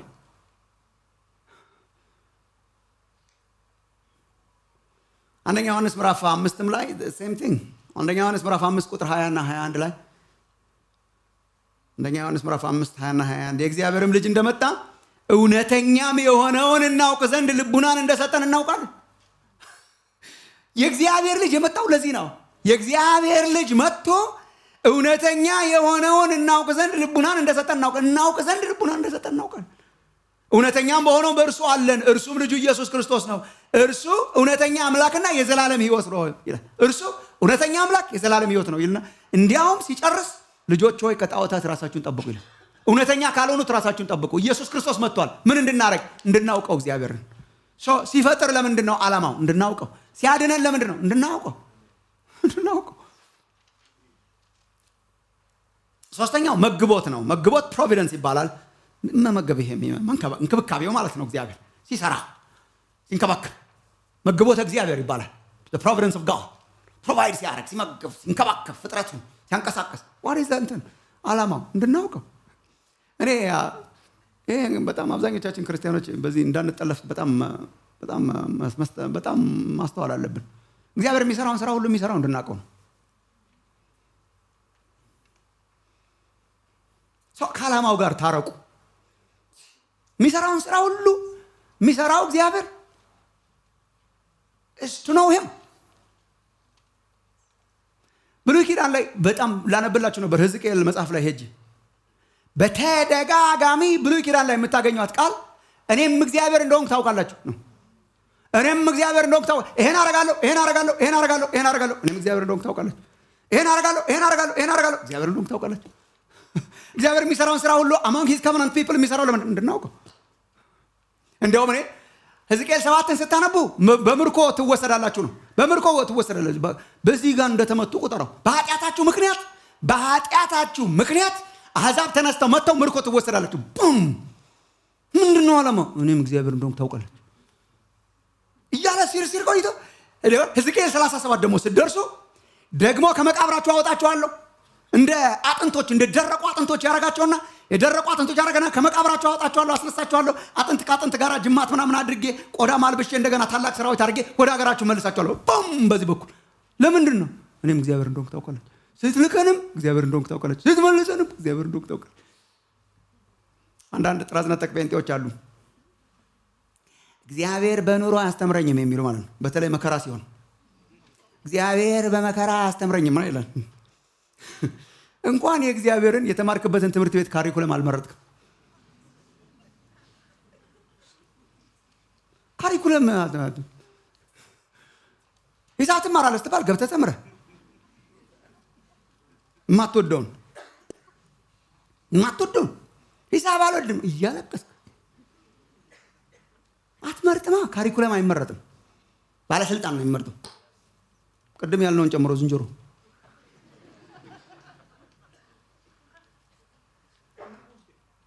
እንትን ትማራለህ። እኛ ከልጆቻችን ጋር ድርቀት አማርኛ አልወድም ትማሪያለህ። በቃ እንትን ነው ወይ ታልፋለህ ወይ ትወድቃለህ እንጂ ትማራለህ። አሁን እኛ እንድናልፍ እኮ ነው አሁን እዚህ የቆምኩት። እንድናልፍ ፈተናው ምንድን ነው? እንድናውቅ ካሪኩለም አንመርጥም። እኔ የምወደውን ትምህርት ብቻ እየተማርኩ እኖራለሁ የሚል ሰው እቺን እንኳን ተዋት ምን ይላሉ? እቺን እንኳን ተዋት። በጣም ብዙ ቦታ ሄዳችሁ ብዙ ቸርቾች ውስጥ ለመከራ ማውራታችሁ መከራ ፈሪ ህዝብ ነው የተሰበሰበው። እና በጣም ብዙ ጊዜ ያስተምራለሁ ክርስቲያን መከራ ፈሪም አይደለም መከራ ጠሪም አይደለም። በመከራ ውስጥ ቆሞ በመከራም በኖረም ባልኖረም ጊዜ እግዚአብሔርን ለማወቅ ዓላማችን እግዚአብሔርን ማወቅ ነው። እሳት ውስጥ ሲከትህም ከእሳት ሲያወጣህም እንድናውቀው ነው። ይሄ እኮ ነው ሮሜ 8:28 ሮሜ 8:28 እኮ ይሄ ነው። ባይዘው ካሪኩለም አንመርጥም እኮ ነው። እግዚአብሔርን ለሚወዱት እንደ ሐሳቡም ለተጠሩት ነገር ሁሉ ለበጎ እንዲደረግ እናውቃለን ይላል። ነገር ሁሉ ለበጎ እንዲደረግ ነገር ሁሉ የሚለው ነገር ሁሉ ተጠራቅሞ ነው። ነገር ሁሉ ተጠራቅሞ ለበጎ እንዲደረግ እናውቃለን። ኤቭሪቲንግ ካሪኩለም ውስጥ ያለው ኮርስ ጉድ ብቻ ነው እያለ አይደለም። ታዲያ ምን እያለ ነው ያለው? ኤቭሪቲንግ ወርክስ ቱጌዘር አንድ ላይ ሲሆን ወርክስ ፎር ጉድ። ብዙ ጊዜ እዚህ እንዳስረዳችሁ ማለት ነው የምትወዱትን ምግብ ለየብቻ ኢንግሪዲየንቱን በሰጣችሁ አትወዱት። ምን ወደውንና ባናና ኬክ ወዳል ናይስ ባናና ኬክ ትፈልጋለህ? ውስጥ ያለውን ነገር ለየብቻ እያወጣን ብንሰጥህ እኮ ከእንቁላሉ አንስቶ ምናልባት የምትወደው ስኳሩን ብቻ ነው። አይ ላይክ ኢት ምናምን ትል ባናና ኬክ እኮ የምንወደውም የማንወደውም የገባበት ነገር እኮ አንዳንዱ ነገር አንወደውም። ለብቻው ቢሰጠን አንወደውም። ጋጋሪ አስገብታ ሚክስ አርጋ ጋግራ ስታቀር ኦ ዋው ያለበት እኮ ተቀላቅሎ ነው። ጋጋሪው እግዚአብሔር አለ። ምን ያደርጋል? ምን ወደ ሕዝቅኤል 7ንም ሕዝቅኤል 37ንም አስገብቶ እኔ እግዚአብሔር እንደሆንኩ ታውቃላችሁ። ኢዝ አን አሜዚንግ ዲዛይነር። ሲመግብ ሲሰራ በምናልፍባቸው ጎዳናዎች ሁሉ እግዚአብሔርን እንወቅ እንጂ በቃ ለመልካም ለበጎ እንዲደረግ እናውቃለን። አንዳንድ ነገሮቻችንን በህይወታችን አልወደድናቸውም ነበር ሀፕን ሲያደርጉ። አሁን በምንም አንቀይራቸው። ተመልሰ ዲሊት አድርጋቸው ብትለኝ አንዳንድ ሳልወድ ያለፍኩባቸው ነገሮች ደስ አላሉኝም ነበር፣ ግን ያስጨነቀኝ መልካም ሆነልኝ። እግዚአብሔር ትሬን እያደረገን ነው እንድናውቀው። ትሬኒንግ የማትወደውን ነገር መሆንም ይጠይቃል። ምንድን ነው ዓላማ? እንድናውቀው እኔም እግዚአብሔር እንደሆንኩ ታውቃላችሁ። ወንድሞች እና እህቶቼ እግዚአብሔርን ማወቅ ይብዛላችሁ። በቸርች ውስጥ ሆናችሁ ጌታን የማያውቁ ሰዎች አትሆኑ። ምን ማለት እንደሆነ ነግራችኋለሁ ትርጉሙን። ግን እግዚአብሔርን ማወቅ is very central። ሰው እግዚአብሔርን ሲያውቅ ለእግዚአብሔር ይኖራል። እግዚአብሔርን ሳያውቅ በኢሞራሊቲ ይሞላል። እግዚአብሔር የሚሰራውን ስራ ሁሉ ሲፈጥርም ሲያድንም ሲመግብም እግዚአብሔር እንድናውቀው ቀና ብለን እንድናውቀው ነው። በልቶ መዞርማ የእንስሳትን ባህሪ ነው። እንደ እንስሳ ሆንኩ ይላል ዘማሪው አት ሳም ፖይንት አሳፍ እንደ እንስሳ ሆንኩ ይላል። ዝም ብሎ በሚቀርብለት መኖ ራሱን መዝኖ ማለት ነው። የሚቀርብላቸው መኖ ጥርግ አድርገው በልተው ወደ ዝም ብሎ የሚሄዱት እንስሳት ናቸው። ሰው ቀና ብሎ ማን ነው የሰጠኝ፣ እንዴት ነው የሰጠኝ፣ እንዴት ነው የመከበኝ? እግዚአብሔር ማወቅ እግዚአብሔር ማወቅ ነው የምንማረው። እግዚአብሔር ማወቅ ስናስብ ግን አሁን እግዚአብሔርን ለማወቅ አይደል የምንማረው። ጥቂት ነገሮችን ልበላችሁና ትርጉሙን ነግሬያችሁ እንጨርሳለን። እግዚአብሔር ማወቅ በተመለከተ አንድ 3 እውነቶችን ልንገራችሁ። ስለዚህ ጥናት አሁን ትምህርተ እግዚአብሔርን በተመለከተ ልናውቃቸው የሚገቡ 3 ነገሮችን ማስታወሻ ያዙ እነግራችኋለሁ። አንደኛ፣ ሁለተኛ፣ ሶስተኛ ማለት ነው። እነኚህ ካየን እንጨርሳለን። when it comes to knowing God ማለት ነው እግዚአብሔርን ማወቅ ትምህርተ እግዚአብሔር doctrine of God የምንለውን ትምህርት በተመለከተ አጠቃላይ 3 ፕሪንሲፕልስ ላወራችሁና ከዛ ለማጠቃለል እሞክራለሁ። አንደኛው ቃላቶቹ ከባድ ሊሆኑ ይችላሉ። ምንም ማድረግ አልችልም። በእንግሊዝኛ በምናምን ለመሞከር እሞክራለሁ። አንደኛው የእግዚአብሔር ምጡቅነት ነው። የእግዚአብሔር ምጡቅነት ምጡቅ መጠቀ እኮ መቀለል እኮ ነው። ግን አማርኛ ከባድ ነው። ምናምን ማን ነው የነገራችሁ?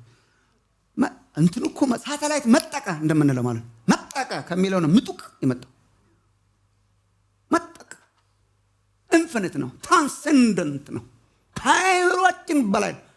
እግዚአብሔርን ማወቅ ተመለከተ መጀመሪያ ምን እያልከን ነው? የእግዚአብሔርን አይታወቅነት አስበን ብንጀምር ጥሩ ነው።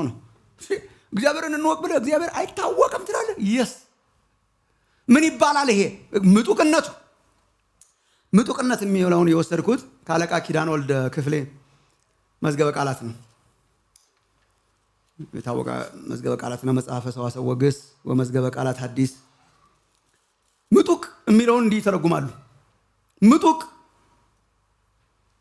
የመጠቀ ከምድር የራቀ ከፍተኛ ረጅም ሩቅ ረቂቅ ይላል እና እግዚአብሔር እንደዚህ ነው። yes ከፍተኛ ረቂቅ የማይደረስበት የመጠቀ ከምድር የራቀ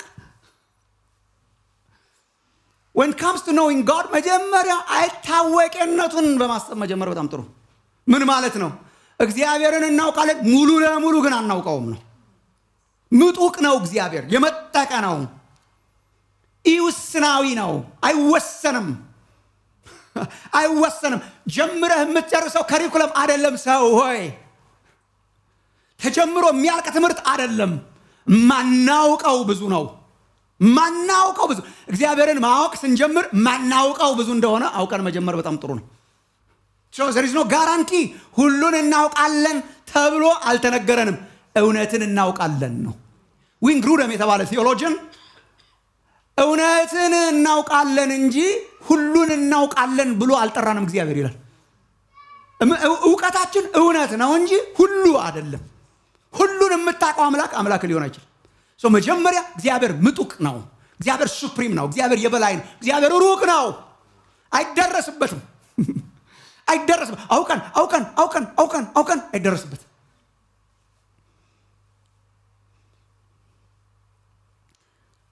እዚህም 40 የመጣችሁት እኮ ሰልችቷችኋል ምናልባት በዚህ ኢሉስትሬሽን። ግን ደግሜ ልንገራችሁ፣ እግዚአብሔር ሁሉ ቦታ አለ ያለችው ልጅ ማለት ነው አባቷ። አባዬ እግዚአብሔር ሁሉ ቦታ አለ። መልሱ ምንድን ነው? አለ።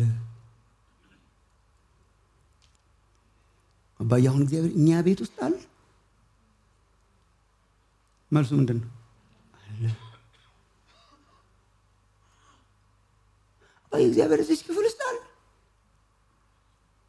መልሱ ምንድን ነው? አለ። ከዛ ብርጭቆ አመጣችን። አባዬ እግዚአብሔር እዚህ ውስጥ አለ። መልሱ ምንድን ነው? ያስኩት ማለት ነው። ያስኩት የለውም እግዚአብሔር አለ። እናውቃለን አውቀን እንኳን እሱ ነው ፍጥረቱን እኮ መቼ ሰርተን ጨረስ መቼ አውቀን ጨረስን የፈጠረው የሰራው እንኳን አቅቶናል እንኳን ሰሪው እንዲህ ሊሆን ይችላል ተብሎ ይገመታል እኮ ነው ሳይንስ አብዛኛው የፈጠረው ይገመታል ካለ እግዚአብሔርማ በጣም ይገመታል ፈጣሪው ሶ አይታወቀ ነው እግዚአብሔር in some sense አይታወቀ የምንይዘው የምናውቀው የምንጨርሰው ካሪኩለም አይደለም ሶፋር የተባለ ኢዮብን ያማከረ አንድ አማካሪው ኢዮብ 11:7 ላይ አትሊስት ብዙ ስህተት ነገሮችን ቢናገርም አልፎ አልፎ ጥሩ ነገር ተናግሯል የእግዚአብሔርን ጥልቅ ነገር ልትመረምር ትችላለህን ወይስ ሁሉን የሚችል አምላክን ፈጽመህ ልትመረምር ትችላለህን ኧረ አልችልም ነው መልሱ በጥያቄ ውስጥ ያለ ማለት አይቻልም መዝሙር 145 ቁጥር 3 እግዚአብሔር ታላቅ ነው እጅግም የተመሰገነ ነው ለታላቅነቱም ፍጻሜ የለውም ለታላቅነቱ ወሰን የለውም ማለት ነው እሺ በሃይማኖታችን አሁን ስቴትመንት ኦፍ ፌዝ እናወጣ እንደዚህ መሆኑን እናምናለን ስለ እግዚአብሔርን እዛች ውስጥ አስረን የምናስቀምጠው አንበሳ አይደለም ከዛ በላይ ነው እኮ እግዚአብሔር እውነትን ነው እንጂ የምናውቀው በዛ አስረን አንይዘውም ከዛ በላይ ነው አናውቀውም እግዚአብሔር ለታላቅነቱ ወሰን የለውም መዝሙር 147 ቁጥር 5 እኔ በጣም ሰሞኑን ሳጠና ለዚህ በጣም ብዙ ጥቅሶች ያገኘሁት መዝሙረ ዳዊት ውስጥ ነው ስላለመታወቁ ማለት ነው ስላለመታወቁ በጣም ብዙ ያገኘሁት መዝሙርና ስላለመታወቁ ሰቆቃው ውስጥ አለመሆኑ ደስ አይልም አላወኩትምና ወይ ጉድ እየዘመረ ነው አትታወቅም የሚለው አለመታወቁ ያምልኳችን ምክንያት ነው እንጂ የነጭነጫችን ምክንያት አይደለም እና መዝሙር 147 ቁጥር 5 ጌታችን ታላቅ ነው እጅግም ኃያል ነው ለጥበቡም ወሰን የለውም ይላል ድንበር የለውም አንጨርሰውም ተምረነው አውቀነው የምንጨርሰው አምላክ አይደለም ምጡቅ አምላክ ነው መዝሙረ ዳዊት አገን 139 ቁጥር 6 ቁጥር 17 እንዲህ ያለው ዕውቀት ለኔ ድንቅ ነው ልደርስበት የማልችል እያልክ ታጠናለህ እግዚአብሔር knowing God ነው ልደርስበት የማልችል ከፍ ያለ ነው አምላክ ሆይ ለኔ ያለ ሐሳብ እንዴት ክቡር ነው ቁጥሩስ ምንኛ ብዙ ነው እግዚአብሔርም ራሱ አቅማችንን ሲነግረን ትንቢተ ኢሳይያስ ምዕራፍ 55 ቁጥር 9 ሰማይ ከምድር ከፍ እንደሚል እንዲሁ መንገዴ ከመንገዳችሁ ሐሳቤን ከሐሳባችሁ ከፍ ያለ ነው አይታወቅም እግዚአብሔር ታላቅ ነው እኛም ናውቅ ፉሊ የምናውቀው አምላክ አይደል የእግዚአብሔር አይታወቅነት or in other words የእግዚአብሔር ምጡቅነት ግን ወገኖቼ የእግዚአብሔር ምጡቅነት አንደኛ ተስፋ አስቆራጭ ነገር አይደለም ተስፋ አስቆራጭና ከልካይ አይደለም እግዚአብሔር ስለማይታወቅ በሉ ማስታወሻ ደብተራችንን ዘግተን ወደ ቤታችን እንግባ አይደለም የእግዚአብሔር አይታወቅነት የእግዚአብሔር ምጡቅነት እግዚአብሔር ከፍ ያለ መሆኑ እግዚአብሔር የበላይ መሆኑ ሐሳቡ የማይደረስበት መሆኑ ተስፋ አስቆራጭ ኮርስ አያደርገውም ተስፋ አስቆራጭና ከልካይ ሳይሆን ያምልኳችንና የጥማታችን ምክንያት አይታወቅም ስለሆነስ ላውቀው ፈልጋለሁ አልደረስንበትም ማለት ነው የጥማት ምክንያት ይሆናል እንድንጠማ ሞር እንድናቀው እንድንጠማ አልደረስንበትም እውነተኛ ክርስቲያኖች ደረስኩበት አይሉም እውነተኛ ክርስቲያኖች እሱን በማወቅ ይቀጥላሉ እኛ እውነተኛ ዕውቀት እንጂ ሙሉ ዕውቀት የለንም ስለዚህ እውነተኛ ክርስቲያኖች ምን ያደርጋሉ እግዚአብሔርን ለማወቅ ይገሰግሳሉ አንዳንድ የሃይማኖት ክርክሮች ሰምታችኋል የተኩራሩ አርጊመንትስ እኛ አውቀን ጨርሰናል እናንተ አላወቃችሁ ነገር ነው እና ምንም አታነቃነቃቸው ሁሉን ታውቃለህ አውቃለህ ሁሉን ጢም ብሏል ሰው ሁሉ ሌላው ሃይማኖተኛ እንዴት እንደማያውቅ ነው የሚከራከረው እንጂ ጨርሻለሁ ሌላ የኔ ዕውቀት ማለት ሰማይ ደርሶ እግዚአብሔርን ያለማወቅ ምልክት ነው አብሮት የከረመ ሰውዬ ሲያየው ወደቀ አናውቅህም እያሉ ወደቁ ከንፈር የረከሰብኝ ሰው ነው እኛ ላይ ይጥላል ምጡቅነቱ ምን ያሳየናል አንድ የአምልኳችን ምክንያት ነው ቅድም የጠቀስኩላችሁ ሮሜ 11 ላይ ጳውሎስ ብሎት አይታወቅነቱን መጨረሻ ላይ የሚጨርሰው የእግዚአብሔር ባለጠግነትና ጥበብ ዕውቀቱም እንዴት ጥልቅ ነው ፍርዱም እንዴት የማይመረመር ነው። ለመንገዱም ፍለጋ የለውም ብሎ ሁሉ ከእርሱና በእርሱ ለእርሱም ነውና ለእርሱ ለዘላለም ክብር ይሁን አሜን። አናውቀውም፣ ለእርሱ ክብር ይሁን አሜን። የአምልኳችን ምክንያት ነው። ደግሞ የጥማታችን የመጠማታችን በበጎ ስራ ሁሉ ፍሬ እያፈራችሁ በእግዚአብሔርም ዕውቀት እያደጋችሁ ይላል ቆላስይስ 1:10 በእግዚአብሔርም ዕውቀት እያደጋችሁ አውቃችሁ ስላልጨረሳችሁ እደጉ። አውቃችሁ ስላልጨረሳችሁ እደጉ። እግዚአብሔር ምጡቅ አምላክ ነው። እንድንጠማ ያደርገናል፣ ሞር እንድናውቀው። አክቹዋሊ ያው ብዙ ጊዜ ስለወራችሁ ነው። በሚመጣው ዓለም አውቀን አንጨርሰው። ሰማይ ስንገባም ለመደነቅ ነው የምንገባው። ሰማይ ቤት በአምልኮ የተሞላው አምልከና አይቀን ስለማንጨርሰው አምላክ መካከል ስለምንሆን ኢንፋክት ባየው ቁጥር በጣም አታቆም። ስለዚህ ለሚመጣው ዓለም መዘጋጀት በጣም ጥሩ ነው። አውቀን የማንጨርሰው አምላክ ነው ፊታችን።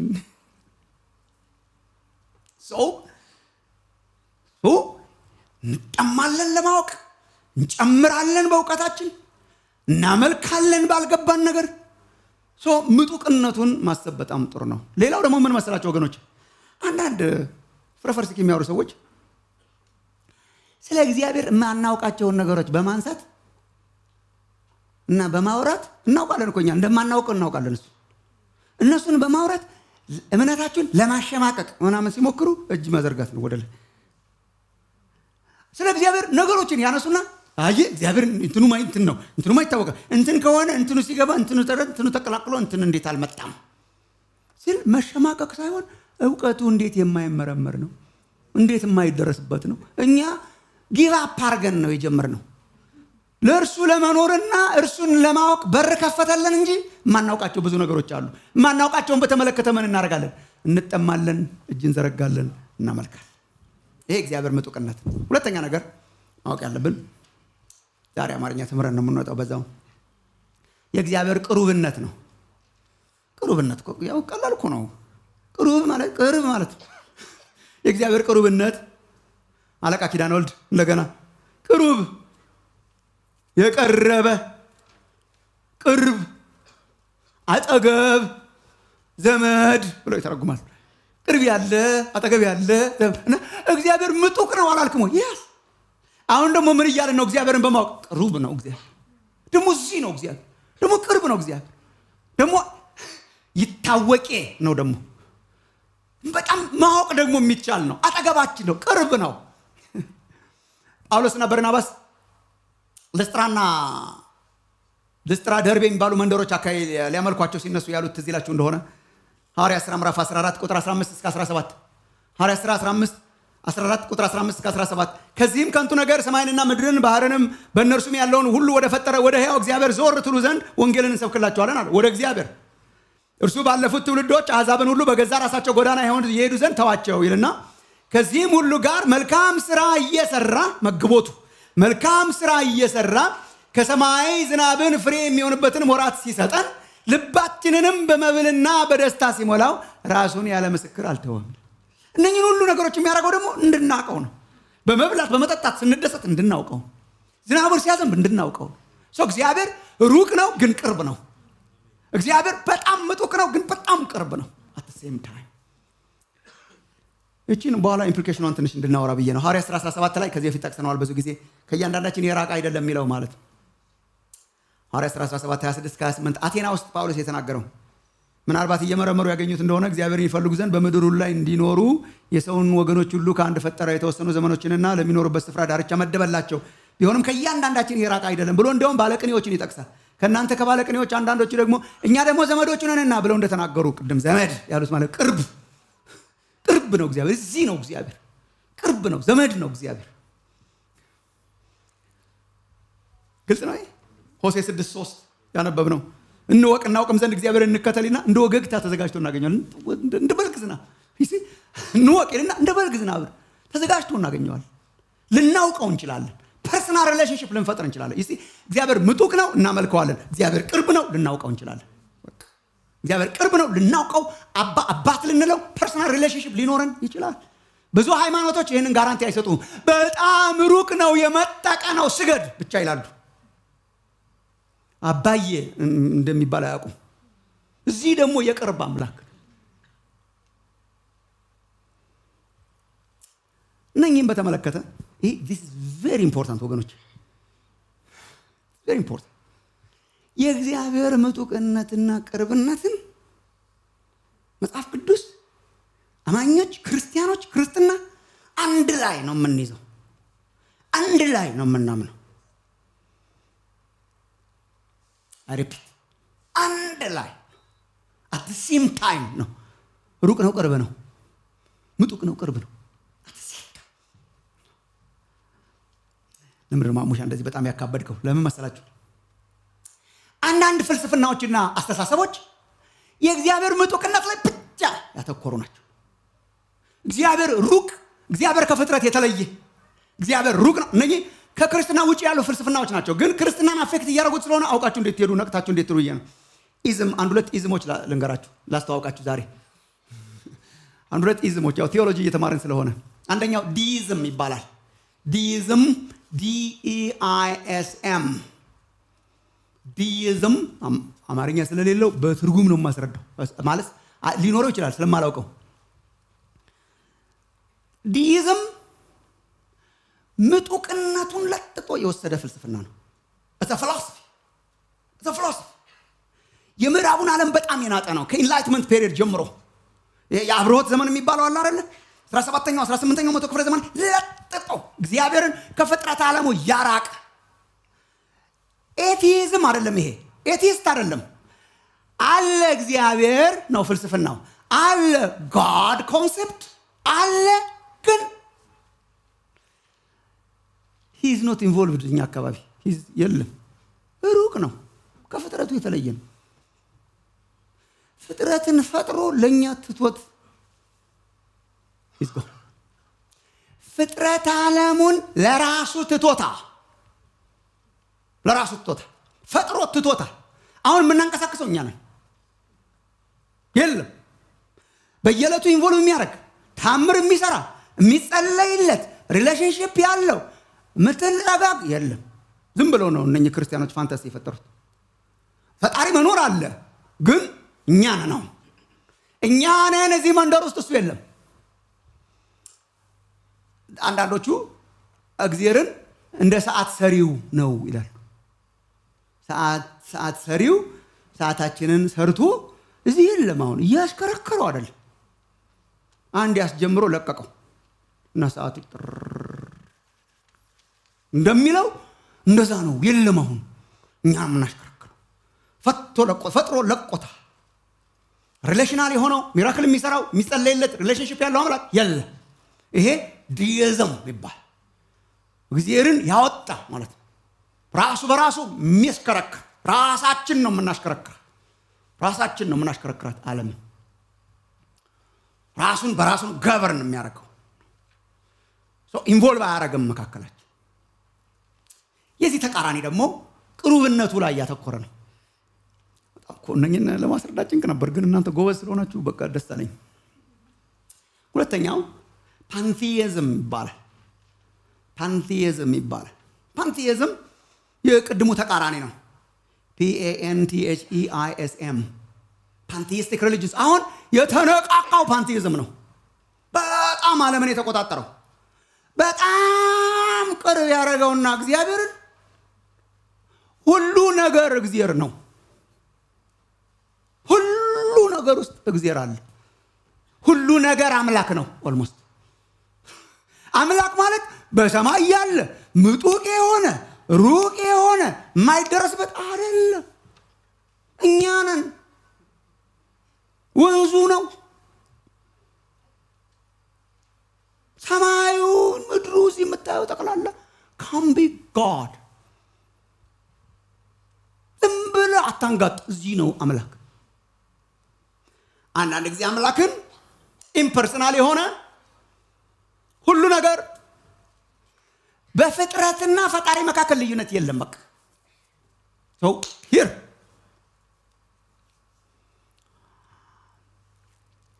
አንዳንድ ጊዜ አምላክን the universe ይሏታል። the universe ናት። ዩኒቨርስ ማለት በቃ ዩኒቨርስ you can choose fantastic many gods ከምስራቅ ሃይማኖቶች ጋር በጣም የተገናኘ ነው። ከሂንዱይዝም ጋር በጣም የተገናኘ ነው። ሂንዱይዝም የምንበላቸውን ሁሉ ያመልካል። አሁን እኛ አርደን የምንበላው ከብት የሚመለክ ነው፣ እዛ አምላክ ነው። ሶ እሱ ኢቮልቭ አድርጎ ሁሉ ነገር አምላክ ነው። you are the center ዩኒቨርስ አለ። ጸሎትን በኮንፌሽን ጸሎትን በአትራክሽን ቀይሮታል። እዘዝ ነው አትራክት ከዩኒቨርስ በእጁ አምጥቶ የሚሰጥህ ሪሌሽንሽፕ ያለው የምትገናኘው ሳይሆን አንተ ራስ አምላክ ነው። this is a new age religion ነው by the way። በኒው ኤጅ አስተሳሰብ ሰው ራሱ አምላክ ነው። የፈለገውን ማድረግ ይችላል። አምላክ እዚህ ውስጥ አለ፣ እዛ ውስጥ አለ፣ ዩኒቨርስ ውስጥ አለ። so everything is God። በነገራችን ላይ እኔ ይሄ የእምነት እንቅስቃሴ የሚባለው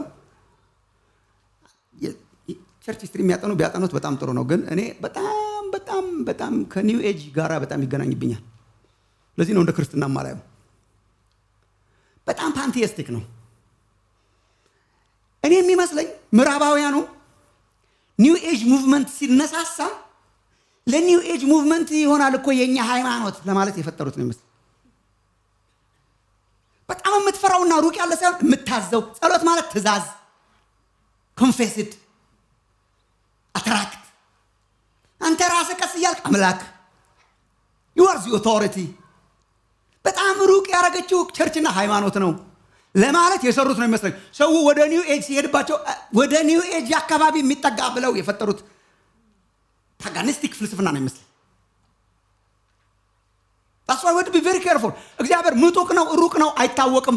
እናመልከዋለን፣ እንገዛለታለን። አምላክ አይደለንም፣ አምላክ ነው። ምንም አምላክ የለም እዚህ። አምላክ እሱ ብቻ ነው። ሴፐሬትድ ነው፣ ከክሪኤሽን የተለየ ነው። ክሪኤሽኑን የሚያንቀሳቀሰው እሱ ነው። ጣልቃ እየገባ የሚሰራው እሱ ነው። እኛ አይደለንም የምናንቀሳቀሰው፣ እያዘዝን አይደለም የምናሽከረክረው። ለእናንተ ማሽከርከር ስላልተወን እግዚአብሔር የተመሰገነ ይሁን። ጠዋትና ማታ የወደደውን የሚያደርግ አምላክ በሰማይ አለ at the same time። ኢሳይያስ 6 አንድ ነገር ላንብብላችሁ ከመውጣት ይሄ አንዱን ይዘን እንዳንወጣ እኮ ነው። በቃ ነው እምነታችን ስቴትመንት መስራት ያቃተኝ ለዚህ ነው። ቀስ እያልን ነው የምንሰራው። ለምሳሌ at the same time ነው የምናምነው ስል ለምሳሌ ኢሳይያስ 6ን ተመልከቱ። ትንቢተ ኢሳይያስ ምዕራፍ 6 ላይ ተመልከቱ አምልኮውን። ንጉሱ ኦዚያን በሞተበት ዓመት እግዚአብሔርን በረጅምና ከፍ ባለ ዙፋን ላይ ተቀምጦ አየሁት ይላል። ረጅምና ከፍ it's up there። ምጡቅ አምላክ ነው። የልብሱም ዘርፍ መቅደሱን ሞልቶት ነበር ይልና ሱራፌልም ከእርሱ በላይ ቆመው ነበር። ለእያንዳንዱ 6 ክንፍ ነበረው። በሁለት ክንፍ ፊቱን ይሸፍን ነበር፣ በሁለት ክንፍ እግሮቹን ይሸፍን ነበር፣ በሁለቱም ክንፍ ይበር ነበር። አንዱም ለአንዱ ቅዱስ ቅዱስ ቅዱስ የሰራዊት ጌታ እግዚአብሔር። ይሄ የመጠቀ ነው። ቅዱስ ቅዱስ ማለት የተለየ ማለት ነው። ቅዱስ ቅዱስ ቅዱስ የሰራዊት ጌታ እግዚአብሔር ይልና ምድር ሁሉ ከክብሩ ተሞልታለች። at the same time ነው ቅዱስ ቅዱስ ቅዱስ ሩቅ ያለው፣ ምድር ሁሉ ደግሞ በክብሩ የተሞላችው። እዛ ነው እዚህ ነው። አይታወቀ ነው ይታወቃል። ዲፋይን አድርገን አንጨርሰውም፣ ግን እናውቀዋለን። እግዚአብሔር at the same time ቅርብ ነው፣ የኔ ነው፣ አጠገቤ ነው፣ ይሰራል፣ ጸልያለሁ፣ አብሮኛል። ግን ሴፐሬትድ ነው ከክሪኤሽን ደግሞ በጣም የተለየ ነው። በጣም ሴፐሬትድ አምላክ ነው at the same time ማለት በቃ አልጨረስ ነው። ስንት እንዳልኳችሁ እግዚአብሔር ያውቃል። እግዚአብሔርን በማወቅ ሂደት ውስጥ ማወቅ ያለብን አውቀን አንጨርሰውም። ምጡቅ ነው ግን ተስፋ አንቆርጥም። ቅርብ ነው ነው። ግልጽ ነው እስካሁን ድረስ ምን ማለት ነው እግዚአብሔርን ማወቅ? አንዲት ነገር ብቻ ልንገራችሁና ከዛ እንወጣለን። ትርጉሙን ልንገራችሁ ባጭሩ። እግዚአብሔርን ማወቅ መረጃ ማወቅ አይደለም። በመጀመሪያ ደረጃ ብዙ ሰው እግዚአብሔርን ማወቅና ስለ እግዚአብሔር ማወቅን ያምታተዋል። ስለ እግዚአብሔር እያወቁ እግዚአብሔርን አለማወቅ ይቻላል። ስለ እግዚአብሔርማ ዲያብሎስ ያውቃል፣ እግዚአብሔርን ግን አያውቅም። ዶክትሪን ማወቅ አይደለም፣ ስለ ማወቅ አይደለም፣ ኢንፎርሜሽን ማወቅ አይደለም፣ ዜና ማወቅ አይደለም። እግዚአብሔርን ማወቅ የድርጅትና የቤተሰብ ጉዳይም አይደለም። እግዚአብሔርን አውቃለሁ ለምን? ሃይማኖቴ እንትን ነዋ። እኔ ድሮ ይመስለኝ ነበር እግዚአብሔርን እኮ አውቃለሁ አንተ ነው ሃይማኖት አይደለም። የአብርሃም አባት አለን እንደሚሉት ማለት ነው። እግዚአብሔርን ማወቅ ማለት ባጭሩ በግል ከእግዚአብሔር ጋር ያለ ፐርሰናል ኢንቲመሲ ማለት የፍቅር ግንኙነት። እግዚአብሔር አክቹአሊ እወቁኝ የሚለው በመረጃ መልክ ሳይሆን በግንኙነት መልክ ነው። እግዚአብሔርን ኢንቲሜትሊ ማወቅ የፍቅር ግንኙነት ዘዳግም 6:4 ነው። እግዚአብሔርን ማወቅ ጌታ አምላክህን ውደደው ነው። እግዚአብሔርን ማወቅ ፐርሰናል ነው። ብዙ ሃይማኖቶች ፐርሰናል ሪሌሽንሺፕ ከእግዚአብሔር ጋር እንዳለ ፖሲብል እንደሆነ ማያውቁም። እግዚአብሔርን ማወቅ ማለት ፈጣሪሽ ባልሽ ነው አይደል የሚለው ቅዱስ መጽሐፍ። ያቺ ግንኙነት፣ ያቺ ፍቅር፣ ያቺ ኢንቲሜሲ፣ ያቺ አብሮ መሆን፣ ያቺ ሪሌሽንሺፕ፣ ያቺ አባባት እሷ ናት እግዚአብሔርን ማወቅ ማለት። ሰው በሃይማኖት ሆኖ እግዚአብሔርን ላያውቅ ይችላል። ሰው ስለ እግዚአብሔር እያወቀ እግዚአብሔርን ላያውቅ ይችላል። ሰው መጽሐፍ እያገላበጠ እግዚአብሔርን ለማወቅ እግዚአብሔርን ማወቅ የሁል ጊዜ የፍቅር ግስጋሴ ናት። እግዚአብሔር እሷን ያብዛላችሁ። ስለ እግዚአብሔር የሚያውቁ ብቻ ሳይሆን እግዚአብሔርን የሚያውቅ ሶሳይቲ እግዚአብሔር ያርገን። ፊልጵስዩስ ምዕራፍ 3:10 እሱ ነው። ከኋላዬ ያለውን እየረሳው ከፊቴ ያለውን ለመያዝ እዘረጋለሁ እርሱንና የትንሣኤውን ኃይል እንዳውቅ የሚል ጥማትን እግዚአብሔር በልባችን ያርግ። ወንድሞቼ እህቶቼ፣ ጌታን እናውቃለን ወይ? do we really know him? we really know ሲሉ ሰምተን ነው ወይስ do we really know him? we really know him? እግዚአብሔር ማወቅ የሚያልቅ ነገር ስላልሆነ ጥማትን እግዚአብሔር ይስጠን።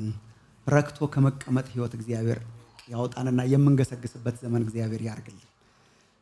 ከኔክስት ዊክ ጀምሮ እግዚአብሔርን በባህሪያቱ ስለሆነ የምናውቀው ባህሪያቱን ለመማር እንሞክራለን። ዜን የሥላሴን ትምህርት ለመማር እንሞክራለን። አጭር ጸሎት ጸልየን እንሂድ። ትንሽ ደቂቃዎች ስላሉን አንገቶቻችንን ዝቅ አድርገን ጸልይ። በጣም ወሳኝ ነገር ነው እግዚአብሔር የተናገረን ወንድሞቼ እናቶቼ። በጣም ከባድ ነው ግን በጣም ወሳኝ ነው። በጣም ከባድ ኮንሴፕት ነው አይ ኖ፣ ግን በጣም ወሳኝ ኮንሴፕት ነው። እንወቅ እናውቅም ዘንድ እግዚአብሔርን እንከተል። እግዚአብሔርን የመከተላችን ዓላማ እርሱን ማወቅ ይሁን። በክርስቶስ ኢየሱስ ከእግዚአብሔር ጋር ያለ ሪሌሽንሺፓችን ሪስቶርድ እንዲሆን እንጸልያለን። ጥማት እግዚአብሔር እንዲሰጠን ቦክስ ከሰራ ነው እግዚአብሔር እንዲያወጣን አጭር ጸሎት ለመጸለይ ሞክራለሁ። ምናልባት አዳዲስ እንግዶች ካላችሁ ለመጀመሪያ ጊዜ መጣችሁ ሊሆን ይችላል። ወይ እኔ ሃይማኖት አለኝ ስለ እግዚአብሔር አውቃለሁ ግን እግዚአብሔርን አላውቅም ላውቀው ፈልጋለሁ የምትሉ አላችሁ። እግዚአብሔርን ላውቀው ፈልጋለሁ። ይሄ ምጡቅ የሆነው የማይታወቀው አምላክ በክርስቶስ ግን ራሱን የገለጠውና በመካከላችን የሆነውን አምላክ ላውቀው ፈልጋለሁ የምትሉ እጆቻችሁን ከፍ አድርጉ። ካላችሁ እኔ አዲስ ሰው ነኝ እግዚአብሔርን ማወቅ ፈልጋለሁ በክርስቶስ የምትሉ ውጭም ካላችሁ እዚህም ካላችሁ እጆቻችሁን ካሳያችሁን እንጸልያለን። ቶሎ ብለን ለእናንተ የሚጸልዩላችሁ ሰዎች ያገኟችኋል። አላችሁ እንደዚህ አይነት ሰዎች አዲስ ሰው ነኝ እግዚአብሔርን ላውቀው ፈልጋለሁ የምትሉ አላችሁ ወይ? ዝም ብላችሁ እንዳትወጡ፣ እግዚአብሔር ይጠራችኋል።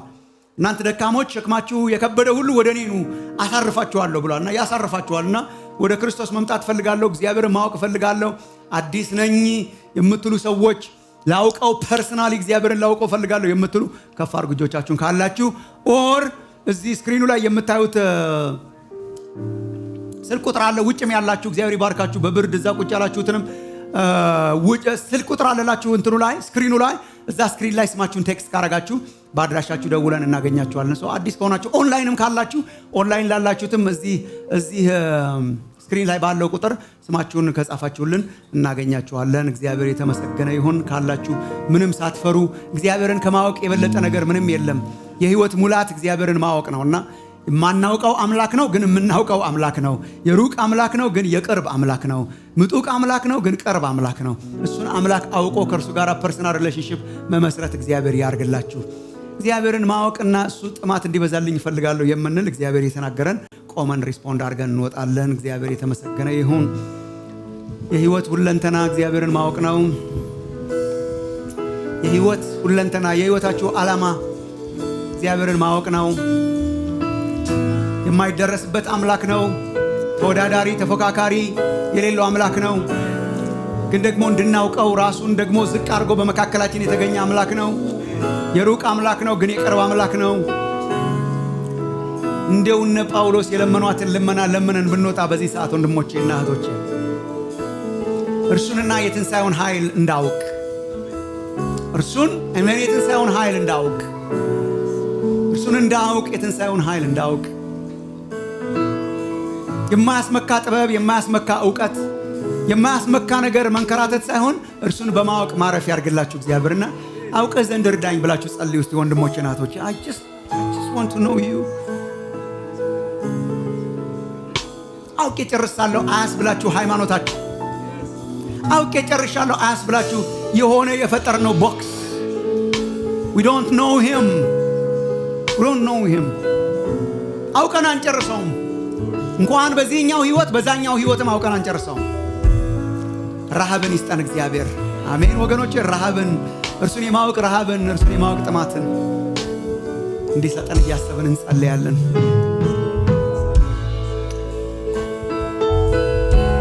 የእግዚአብሔርን የፈጠራቸውን የእጁን ስራዎች ሰማያትን ሁሉ ስናይ እሱ የለም ከሚሉት ሳይሆን በእውነት እሱ መኖሩን ከሚያረጋግጥልን ሰዎች መካከል ነኝ እኔ እና ተስፋ አረጋለሁ እናንተም ይህንን ስታዩ እግዚአብሔርን እንደምታስቡ። የፈጠራቸውን ፍጥረታት ሁሉ ስናይ ልንዘልቀው ልንቆጥረው የማንችለው ትልቅ የሆነ እግዚአብሔር እንዳለ ይነግሩናል። ስለዚህ ድምፃችንን ከነሱ ጋር አብረን እናስተጋባለን። ሃሌሉያ። ሰማይ አይቼ ታላቅ ነህ አልኩ፣ ምድር አይቼ አንተን አደነቅኩ። ሰማይን አይቼ ሰማይን አይቼ ታላቅ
ብቻ ብቻህን አምላክ ነህ አንተ ብቻ ብቻህን ክቡር ነህ ሃሌሉያ ኢየሱስ አንተ ብቻ ክቡር ነህ ስለዚህ እንደዚህ በሉት እስቲ አምላክነትህ ማርኮኝ እኔን አመልክሃለሁ ጌትነትህን ወርሶት ልቤን ገዛልሃለሁ አምላክነትህን ማርኮኝ እኔን አመልክሃለሁ ጌትነትህን ወርሶት ልቤን ገዛልሃለሁ ግርማ ሞገስህ ዓይኔን አልፎ ልቤን ነካ እንዳንተ ያለ አምላክ የለም ለካ ግርማ ሞገስህ ዓይኔን አልፎ ልቤን ነካ እንዳንተ ያለ አምላክ የለም ለካ አምላክነትህ ማርኮኝ እኔን አመልክሃለሁ ጌትነትህን ወርሶት ልቤን ገዛልሃለሁ አምላክነትህ ማርኮኝ እኔን አመልክሃለሁ ጌትነትህን ወርሶት ልቤን ገዛልሃለሁ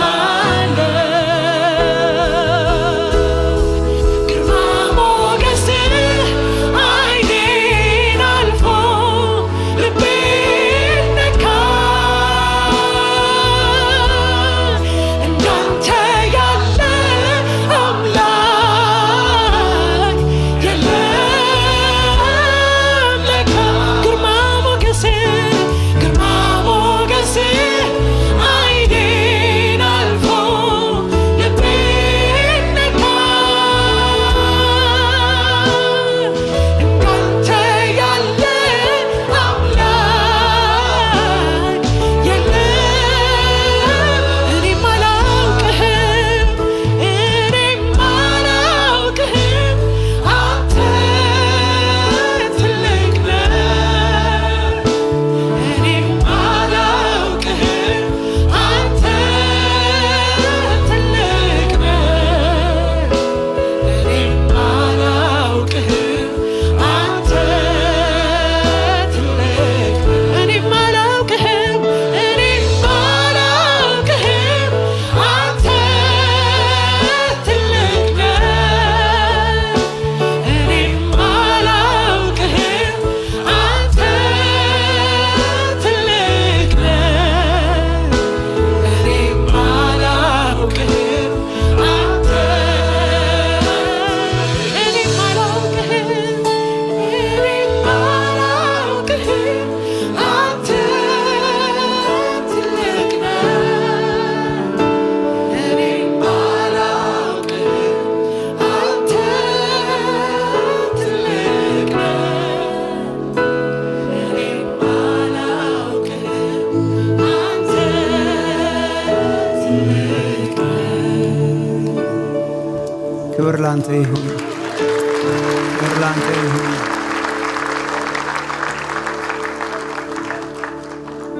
በዚህች ውስን አእምሯችን፣ በዚህች ውስን ልባችን፣ በዚህች ውስን ዘመናችን ፈጽሞ ልናውቅህ አንችልም ጌታ ሆይ። አሁን ብቻ ሳይሆን በሚመጣውም ዘመን ሙሉ ለሙሉ ልትታወቅ የማትችል አምላክ፣ የከበርክ አምላክ፣ ሰማይ ምድሩ የሚገዛልህ አምላክ፣ በሰዎች አእምሮና በሰዎች ቋንቋ ዲፋይን የማትደረገው አምላክ ምን እንላለን? ላንተ ክብር ይሁን። እግዚአብሔር አባታችን ደግሞ እንድናውቅህ ራስን ስለገለጥክልን የሩቅ አምላክ ብቻ ሳትሆን የቅርባችን ስለሆንክ፣ አጠገባችን ስለሆንክ፣ መሪያችን ስለሆንክ፣ እስትንፋሳችን ስለሆንክ፣ ጌታ እግዚአብሔር የምትታወቅ አምላክ ስለሆንክ፣ እወቁኝ ስላልክ፣ እንድታውቁኝ ተከተሉኝ ስላልክ ጌታ ሆይ እናመሰግንሃለን። የህይወት ሁለንተና ገብቶናል ጌታ ሆይ። የህይወት ዓላማ ገብቶናል። ስትፈጥርም ስትሰራም ስታድንም ዓላማህ እንድናውቅህ ነው። እግዚአብሔር አምላካችን ይህንን ጥማት በእያንዳንዳችን ውስጥ እንድታስገባ ጸልያለሁ።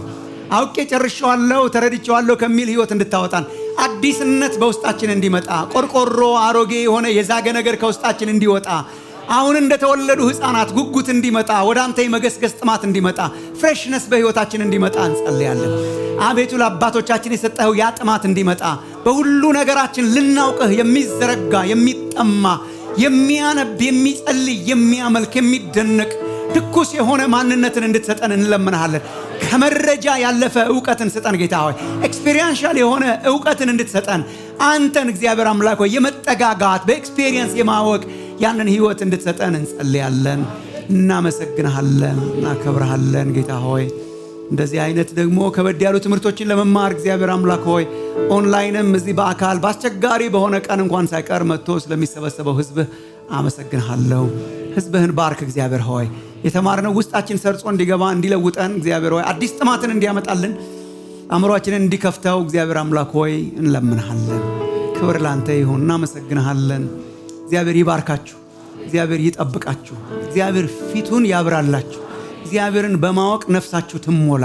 እግዚአብሔርን ለማወቅ የሚተጋ ህዝብ እግዚአብሔር ያርጋችሁ። አምላካቸውን የሚያውቁ ከሚባሉት መካከል እግዚአብሔር ያርጋችሁ። እግዚአብሔር ይባርካችሁ። ኔክስት ዊክ እንገናኛለን። ቀስ እያላችሁ ውጡ። ተባረኩ።